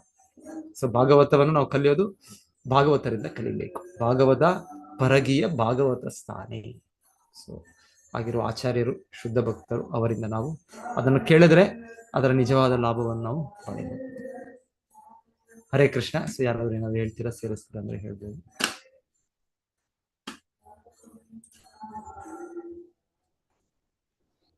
ಹರೇ ಕೃಷ್ಣ ಥ್ಯಾಂಕ್ ಯು ಪ್ರಭುಜಿ. ಹರೇ ಕೃಷ್ಣ. ಹರೇ ಕೃಷ್ಣ ಮಾತಾಜಿ. ಹರೇ ಕೃಷ್ಣ ಪ್ರಭುಜಿ. ಇದು ವೇದಗಳು ಮೊದಲೇ ಇತ್ತು, ಆದ್ರೆ ಅದನ್ನ ವ್ಯಾಸರು ಕೃತಿಯಲ್ಲಿ ಬರೆದಿಟ್ರು. ಅದೇ ರೀತಿಯಲ್ಲಿ ಭಾಗವತನೂ ಮೊದಲೇ ಇತ್ತು ಪುರಾಣ, ಅದನ್ನೂ ಕೂಡ ಅವರು ಈಗ ಬರ್ದಿದ್ದಾರೆ ಅಂತ ತಿಳ್ಕೊಬೇಕಾ ಪ್ರಭುಜಿ? ಹಾ ಮಾತಾಜಿ, ಕರೆಕ್ಟ್. ಸೊ ಆಕ್ಚುಲಿ ಹಿಂದೆ ಸಮಯದಲ್ಲಿ ಬರೆಯೋ ಅಗತ್ಯನೇ ಇಲ್ಲ ನೋಡಿ, ನಮಗೆ ಪ್ರತಿಯೊಂದು ಬರೆದ್ರೇನೆ. ಈಗ ಪ್ರತಿ ಇದರಲ್ಲೂ ನಾವು, ನೀವು ಆಫೀಸಲ್ಲಿ ಕೆಲಸ ಮಾಡ್ತೀರಾ, ಇನ್ನೊಂದು ಮಾಡ್ತಾ ಇರ್ತೀರಾ, ಬರೆದಿಟ್ಕೊಳ್ಬೇಕು. ಇಲ್ಲ ಅಂದ್ರೆ ಅಟ್ಲೀಸ್ಟ್ ಕಂಪ್ಯೂಟರ್ ನೀವು ನೋಟ್ ಅಂತ ಏನೋ ಇರುತ್ತೆ, ಎಲ್ಲ ಮೊಬೈಲಲ್ಲಿ ನೋಟ್ ಮಾಡಿ ಇಟ್ಕೊಳ್ಬೇಕು. ಯಾಕಂದ್ರೆ ನಾವು ಮರ್ತೋಗ್ಬಿಡ್ತೇವೆ ಪೂರ್ಣವಾಗಿ. ಈ ಮರೆವು ಅಂದ್ರೆ ನಮಗೆ ಏನ್ ಹೇಳೋದು, ನಮ್ಗೆ ಅಷ್ಟು. ಸೊ ಇಲ್ಲಿ ಆತ್ಮ ಭಗವಂತನ ಅಂಶ ಆದ್ರಿಂದ ಸೊ ಭಗವಂತನಿಗೆ ಮರೆವಿಲ್ಲ. ಸೊ ಮುಕ್ತಾತ್ಮರಿಗೂ ಹಾಗೆ ಮರೆವಿಲ್ಲ ಅವರಿಗೆ. ಬದ್ಧ ಜೀವನದಲ್ಲೂ ಕೂಡ ಅವರು ಉನ್ನತ ಸ್ಥಾನದಲ್ಲಿದ್ರೆ, ಸತ್ವಗುಣದಲ್ಲಿದ್ರೆ ಅಲ್ಲಿ ಆ ರೀತಿಯ ಶಕ್ತಿ ಇರುತ್ತೆ. ಸೊ ಹಿಂದೆ ಕಾಲದಲ್ಲಿ ಆ ವೇದಗಳನ್ನ ಕೇಳಿದ ಶಿಷ್ಯರು, ಇವಾಗ ಪುರಾಣಗಳು ಕೂಡ ಹಾಗೆ ನೀವು ಹೇಳಿದಾಗೆ ಈಗ ಕೇಳ್ತಾ ಇದ್ದಾರೆ ಗುರುವಿನಿಂದ, ಅವ್ರು ಹಾಗೆ ನೆನ್ಪಿಟ್ಕೊಳ್ತಾರೆ. ನೆಕ್ಸ್ಟ್ ಶಿಷ್ಯರಿಗೆ ಹಾಗೆ ಹೇಳ್ತಾ ಇದ್ದಾರೆ, ನೆಕ್ಸ್ಟ್ ಹಾಗೆ ಹೇಳ್ತಾ ಇದ್ದಾರೆ. ಸೊ ಆ ರೀತಿ ಅವರ ಸ್ಥಾನ, ಅವರ ಶಕ್ತಿ. ಸೊ ಕಲಿಯುಗದಲ್ಲಿ ನಮ್ಗೆ ಪ್ರಾಯೇಣಲ್ಪಾಯುಷ ಸಭ್ಯ ಕಲಾವಸ್ಮಿನ್ ಯುಗೇ ಜನ ಮಂದಾಸುಮಂದ ಮತ್ತೆ ಮಂದಭಾಗ್ಯ ಉಪ. ಸೊ ವೇದವ್ಯಾಸರು ನೋಡಿದ್ರು ನಾವೆಲ್ಲ ಮಂದಭಾಗ್ಯರು, ಮಂದಮತಿಗಳು, ನೆನಪು ಶಕ್ತಿ ಇಲ್ಲ ನಮಗೆ. ಸೊ ಹಾಗೆ ಅವ್ರು ಬರಿಬೇಕು. ಸೊ ಹಾಗೆ ಅವ್ರ ವೇದಗಳು ಬರೆದ್ರು, ಹಾಗೆ ಪುರಾಣಗಳು ಕೂಡ ಬರೆದ್ರು.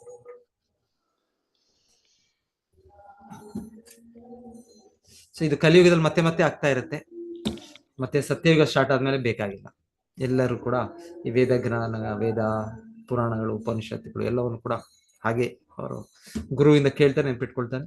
ಮತ್ತೆ ನೆಕ್ಸ್ಟ್ ಕಲಿಯುಗ ಬರುತ್ತೆ, ಬಂದಾಗ ಅವಾಗ ಇನ್ನೊಂದು ವೇದವ್ಯಾಸರ ಅವತಾರ ಇದೆ ವ್ಯಾಸರ ಅವತಾರ ನಡೀತಾ ಇರುತ್ತೆ ಪ್ರತಿಯೊಂದು ಇದರಲ್ಲೂ. ದ್ವಾಪರ ಯುಗ ಆ ಸಮಯದಲ್ಲಿ ಆ ರೀತಿಯಲ್ಲಿ ಈ ವೇದಗಳನ್ನು ಮತ್ತೆ ಅವರು ಬರೆದು ಆ ಥರ ಕಲಿಯುಗದಲ್ಲಿ ಕೊಡಬೇಕು. ಸೊ ಆ ರೀತಿ ಮತ್ತೆ ಮತ್ತೆ ನಡೀತಾ ಇರುತ್ತೆ ಈ ಅವತಾರ, ವ್ಯಾಸರ ಅವತಾರ. ಧನ್ಯವಾದಗಳು ಪ್ರಭುಜಿ. ಹರೇ ಕೃಷ್ಣ. ಹರೇ ಕೃಷ್ಣ.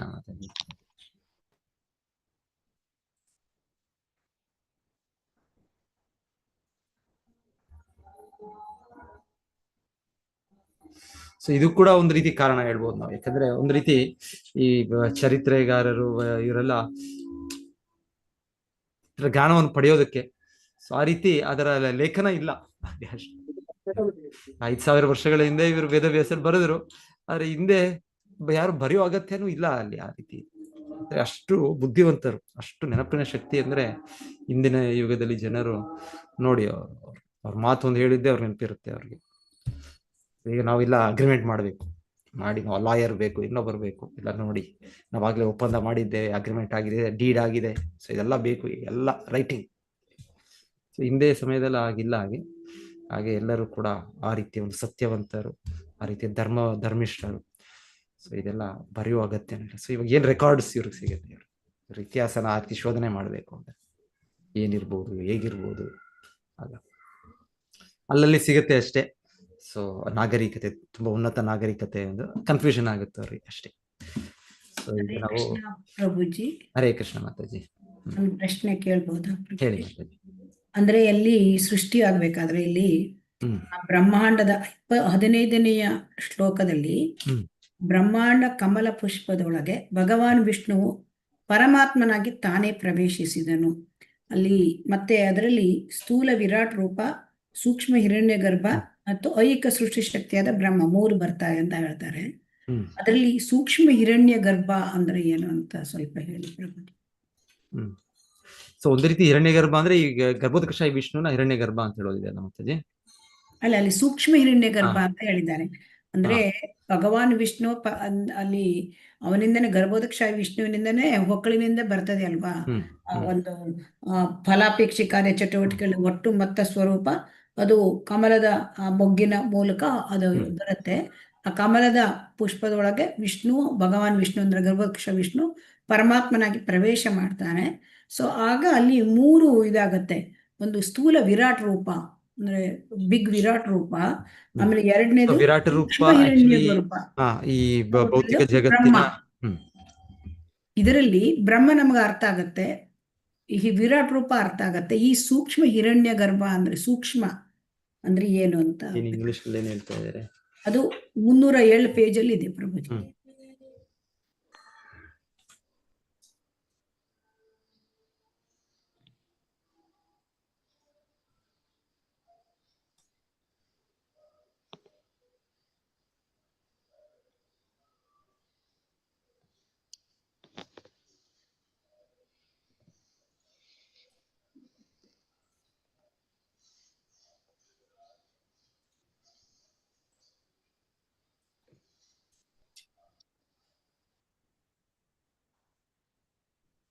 ಸೊ ಹಿರಣ್ಯ ಗರ್ಭ ಅಂತ ಒಂದು ಗರ್ಭೋತ್ಕರ್ಷಾಯಿ ವಿಷ್ಣುಗೆ ಹೇಳೋದಿದೆ, ಹಿರಣ್ಯ ಗರ್ಭ ಅಂತ ಹೇಳೋದು. ಇಲ್ಲಿ ಸೂಕ್ಷ್ಮ ಹಿರಣ್ಯಗರ್ಭ, ಹಿರಣ್ಯಗರ್ಭ ಅಂತ ಸೂಕ್ಷ್ಮ ಹಿರಣ್ಯಗರ್ಭ, ಹಾ ಪ್ರಭುಜಿ. ಸೂಕ್ಷ್ಮ ಹಿರಣ್ಯಗರ್ಭ. Okay. ಅಂದ್ರೆ ಅದರಿಂದ ಅವನು ದಂಟೊಳಗೆ ಪ್ರವೇಶ ಮಾಡಿದಾಗ ಅಲ್ಲಿ ಕಮಲದ ದಂಟಿನಿಂದ ಏನ್ ಬರ್ತದೆ, 3 ಬರ್ತದೆ. ಒಂದು ವಿರಾಟ್ ರೂಪ, ಮತ್ತೊಂದು ಸೂಕ್ಷ್ಮ ಹಿರಣ್ಯಗರ್ಭ, ಒಂದು ಮತ್ತು ವಿರಾಟ್ ರೂಪ ಅಂದ್ರೆ ಬ್ರಹ್ಮ. ಈ ಜಗತ್ತಿನ ಎಲ್ಲ ಎಲ್ಲ ಪ್ಲಾನೆಟರಿ ಎಲ್ಲ ಲೋಕ ಎಲ್ಲ ಇದರಲ್ಲೇ ಕಮಲ ಪುಷ್ಪದಲ್ಲೇ ಎಲ್ಲ ಇರೋದು. ಅದ ಅರ್ಥ ಅದಕ್ಕೆ ವಿರಾಟ್ ಆಗತ್ತೆ. ರೂಪ ಅಲ್ಲಿ. ಬ್ರಹ್ಮನದು ಅರ್ಥ ಆಗತ್ತೆ, ಯಾಕಂದ್ರೆ ಬ್ರಹ್ಮ. ಈ ಹ್ಮ್. ಸೂಕ್ಷ್ಮ ಮತ್ತೆ ಹಿರಣ್ಯಗರ್ಭ ಸೂಕ್ಷ್ಮ ಹಿರಣ್ಯಗರ್ಭ ಒಂದ್ ರೀತಿ ನನಗೆ ಗರ್ಭೋದಕ್ಷಾಯಿ ವಿಷ್ಣುನೇ ಅನ್ಸುತ್ತೆ ಮಾತಾಜಿ. ಅವರ ವಿವರಣೆ, ಅವರು ಕೂಡ ಇಲ್ಲಿ ಅವರ ವಿವರಣೆ ಕೂಡ ಇದೆ ಅಂತ ಒಂದು ರೀತಿ. ಅಂದ್ರೆ ಗರ್ಭದಕ್ಷಾಯಿ ವಿಷ್ಣು ಅವರು ಅಲ್ಲಿ ಯೋಗ ನಿದ್ರೆಯಿಂದ ಅವ್ರಿಗೆ ಅಲ್ಲಿ ಮಲಿಕೊಂಡಿದ್ದಿರ್ತಲ್ಲ, ಅವರ ಹೊಕ್ಕಳಿನಿಂದ ಬರ್ತದೆಯಲ್ಲ ಪ್ರಭುಜಿ ಇದು. ಹಿರಣ್ಯಗರ್ಭ ಅಂದ್ರೆ ಅವರ ವಿವರಣೆನೆ ಹಿರಣ್ಯಗರ್ಭ ಅಂತ. ಗರ್ಭೋದಕ್ಷಾಯಿ ವಿಷ್ಣು ಹಿರಣ್ಯಗರ್ಭ ಅಂತ ಅವರಿಗೆ ಪ್ರಸ್ತಾವಿಸುವುದಿದೆ ಅವರನ್ನು. ಹಿರಣ್ಯಗರ್ಭ.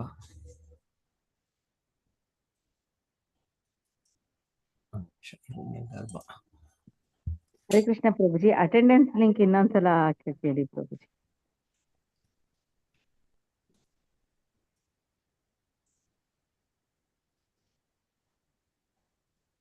ನಾಗವೇಣಿ ಮಾತಾಜಿ. ಹಾಕ್ತೇನೆ ಮಾತಾಜಿ. ಮಾತಾಜಿ ಹರೇ ಕೃಷ್ಣ. ನೋಡಿ ಹಾಕಿದ್ರು ಯಾರು, ಸರಿ ಕಮಲ ಮಾತಾಜಿ ಹಾಕಿದ್ರು. ಸಿಕ್ಕಿತಾ? ಸಿಕ್ತು ಮಾತಾಜಿ. ಓಕೆ.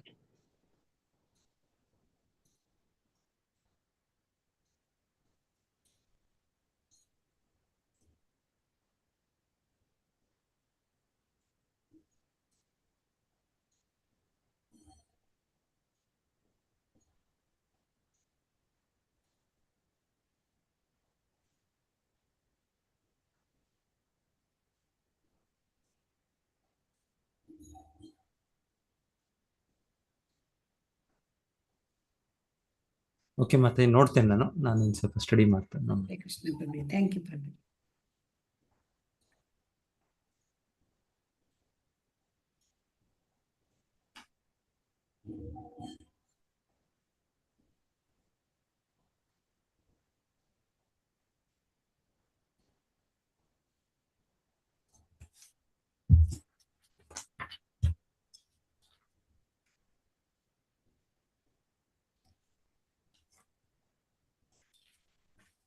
ಓಕೆ.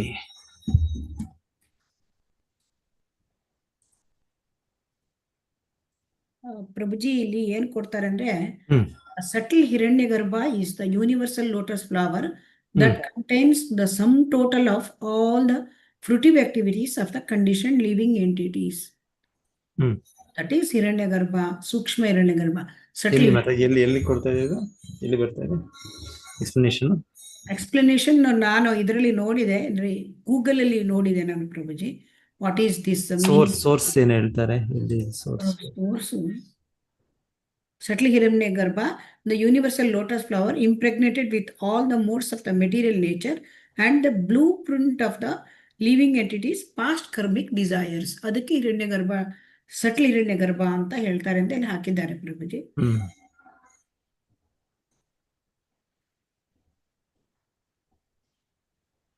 ಬಹಳ ಕಡೆ ಹಿರಣ್ಯಗರ್ಭದ ಇದಿದೆ ಎಕ್ಸ್ಪ್ಲನೇಷನ್. ಅಂದ್ರೆ ಸೂಕ್ಷ್ಮ Hiranyagarbha, this is subtle Hiranyagarbha. Hiranyagarbha ಗರ್ಭೋದಕಶಾಯಿ ವಿಷ್ಣುಗೂ ಹೇಳ್ತಾರೆ, ಬ್ರಹ್ಮನಿಗೂ ಹೇಳ್ತಾರೆ ಅಂತ ನಾನು ಬ್ರಹ್ಮನೂ ಹೇಳ್ತಾರೆ ಅಂತ ಹೇಳ್ತಾರೆ. ಆದ್ರೆ ಇಲ್ಲಿ ಸಟಲ್ ಹಿರಣ್ಯಗರ್ಭ ಅಂತ ಬರ್ತದೆ. ಅಂದ್ರೆ ಆ ಕಮಲದ ದಂಟಿನಿಂದ ವಿರಾಟ್ ರೂಪ, ಸಟಲ್ ಹಿರಣ್ಯಗರ್ಭ ಮತ್ತೆ ಬ್ರಹ್ಮ ಬರ್ತಾರೆ.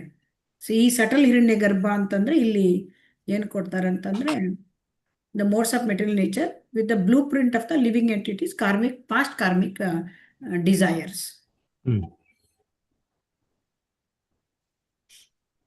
ಓಕೆ ಮತ್ತೆ ನೋಡ್ತೀನಿ ಸರ್. ಪ್ರಭುಜಿ ಅದು ಕನ್ಫರ್ಮ್ ಮಾಡಿ, ನನಗೆ ಗೊತ್ತಿಲ್ಲ, ನಾನು ಅಷ್ಟೇ ಓದಿದೆ ಇಲ್ಲಿ ಕೊಟ್ಟಿರೋದನ್ನ ಪ್ರಭುಜಿ. ಹೀಗೆ ಕೊಟ್ಟಿದ್ದಾರೆ ಅಲ್ಲ ಪ್ರಭುಜಿ. From the description we have the conception of three, the gross Virat form, the subtle Hiranyagarbha and the material creative force. ಹಾಗೆ ಮೆಟೀರಿಯಲ್ ಸಟಲ್ ಕ್ರಿಯೇಟಿವ್ ಫೋರ್ಸ್ ಹಿರಣ್ಯ ಒಂದ್ ರೀತಿ ನಮ್ಮ ಕರ್ಮನೇ, ಅದು ಕೂಡ ಹೇಳಿದ್ರೆ ಅದು ಅದೇ ನಮ್ಮ ಕರ್ಮ ನಮ್ಮ ಅಲ್ಲ, ಅದು ಇಚ್ಛೆಗಳು, ನಮ್ಮ ಭೌತಿಕ ಸಟಲ್ ಇಚ್ಛೆಗಳು, ಹಿರಣ್ಯ ಗರ್ಭಾಗಿ ಇದರಿಂದ ಇದು ಸೂಕ್ಷ್ಮವಾಗಿ ಉಳ್ಕೊಂಡಿರುತ್ತೆ ಅಂತ ಇದರ ಅರ್ಥ ಅಂತ ನಾನು ತಿಳ್ಕೊಂಡೆ ಪ್ರಭುಜಿ. ಫೋರ್ಸ್.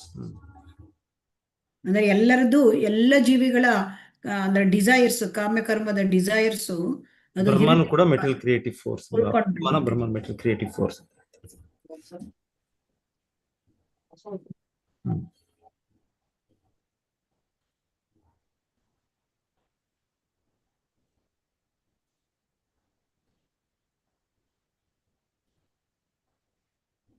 ಓಕೆ, ಸಕ್ರಿಯ ಗರ್ಭ. ಸೊ ಭಗವಂತನ ಗರ್ಭೋದಕ್ಷಾಯಿ ವಿಷ್ಣುವಿನ ಒಳಗಿರುವ ನಮ್ಮ ಬದ್ಧ ಜೀವಿಗಳ ನಮ್ಮ ಇದು ಅದನ್ನ ಹಿರಣ್ಯ ಗರ್ಭ ಅಂತ ಹೇಳ್ತಾರ. ಅಂದ್ರೆ ಅಲ್ಲಿ ಎಲ್ಲ ಬದ್ಧ ಜೀವಿಗಳಿಗೆ ಕಾಮ್ಯಕರ್ಮದ ಇಚ್ಛೆ ಇರುತ್ತಲ್ಲ, ಸಮ್ ಸೊ ಟೋಟಲ್ ನಾವೆಲ್ಲ ಆಲ್ ಅವೆಲ್ಲ ಮೆಟೀರಿಯಲ್ ನಾವೆಲ್ಲ ಗರ್ಭೋದಕ್ಷಾಯಿ ವಿಷ್ಣು ಒಳಗೆ ಇದ್ದೇವೆ, ಅವರ ದೇಹದಲ್ಲೇ ಇದ್ದೇವೆ. ಸೊ ನಾವು ಅದನ್ನ ಸಕ್ರಿಯ ಗರ್ಭ ಅಂತ ಹೇಳ್ತಾರೆ. ಓಕೆ, ಇರ್ಬೋದು, ಮತ್ತೆ ಇರ್ಬೇಕಾಗಿ ಇರ್ಬೇಕು. ಕನ್ಫರ್ಮ್ ಮಾಡಿ ಪ್ರಭುಜಿ, ನನಗೆ ಅಷ್ಟು ಗೊತ್ತಿಲ್ಲ.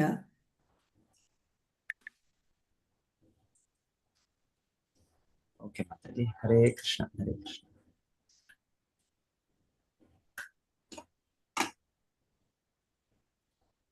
ಅಟೆಂಡೆನ್ಸ್ ಆಯ್ತಾ ಎಲ್ಲರದು? ಹರೇ ಕೃಷ್ಣ. ಪೋಸ್ಟ್ ಮಾಡ್ಲಾ ನಿಮ್ಗೆ? ಆಗಿದೆ ಇರ್ಬೋದು ಪ್ರಭುಜಿ, 3 ಸಲ ಹಾಕಿದ್ದಾರೆ. ಓಕೆ, ಹರೇ ಕೃಷ್ಣ. ಧನ್ಯವಾದಗಳು ಪ್ರಭುಜಿ. ಧನ್ಯವಾದಗಳು ಪ್ರಭುಜಿ. ಧನ್ಯವಾದಗಳು ಪ್ರಭುಜಿ. ಧನ್ಯವಾದಗಳು ಪ್ರಭುಜಿ. ಹರೇ ಕೃಷ್ಣ ಪ್ರಭುಜಿ, ಹರೇ ಕೃಷ್ಣ, ಧನ್ಯವಾದಗಳು ಪ್ರಭುಜಿ. ಧನ್ಯವಾದಗಳು. ಹರೇ ಕೃಷ್ಣ. ಪಂಚಕಲ್ಪತರುಭ್ಯಶ್ಚ ಕೃಪಾ ಸಿಂಧುಭ್ಯೇವ ಚ ಪತಿತಾನಾಂ ಪಾವನೇಭ್ಯೋ ವೈಷ್ಣವೇಭ್ಯೋ ನಮೋ ನಮಃ. ಗ್ರಂಥರಾಜ್ ಶ್ರೀಮದ್ ಭಾಗವತಂ ಕಿ ಜಯ, ಶ್ರೀ ಪ್ರಭುಪಾದ ಕಿ ಜಯ. ಧನ್ಯವಾದಗಳು ಪ್ರಭುಜಿ. ಹರೇ ಹರೇ ಧನ್ಯವಾದಗಳು ಪ್ರಭುಜಿ. ಹರೇ ಕೃಷ್ಣ ಮಾತಾಜಿ, ಹರೇ ಕೃಷ್ಣ. ಹರೇ ಕೃಷ್ಣ. Thank you Prabhuji. ಹರೇ ಧನ್ಯವಾದಗಳು ಗುರುಗಳೇ. ಕೃಷ್ಣ, ಧನ್ಯವಾದಗಳು. ಹರೇ ನೋಡಿ, ಕೃಷ್ಣ. ಎಲ್ಲರಿಗೂ ಇನ್ನೊಂದ್ಸಲ 3 ಚಾಪ್ಟರ್ ಇದೆ, 3, 4, 5 ಆಗ ಇಲ್ಲದಿದ್ದವರಿಗೆ ಇನ್ನೊಂದ್ಸಲ ಹೇಳೋದು. 3, 4, 5 ಇದೆಯಾ ಮಾತಾಜಿ? 5 ಹೌದು. ಓದಿ ಮಾತಾಜಿ. ಓಕೆ. ಆಯ್ತು.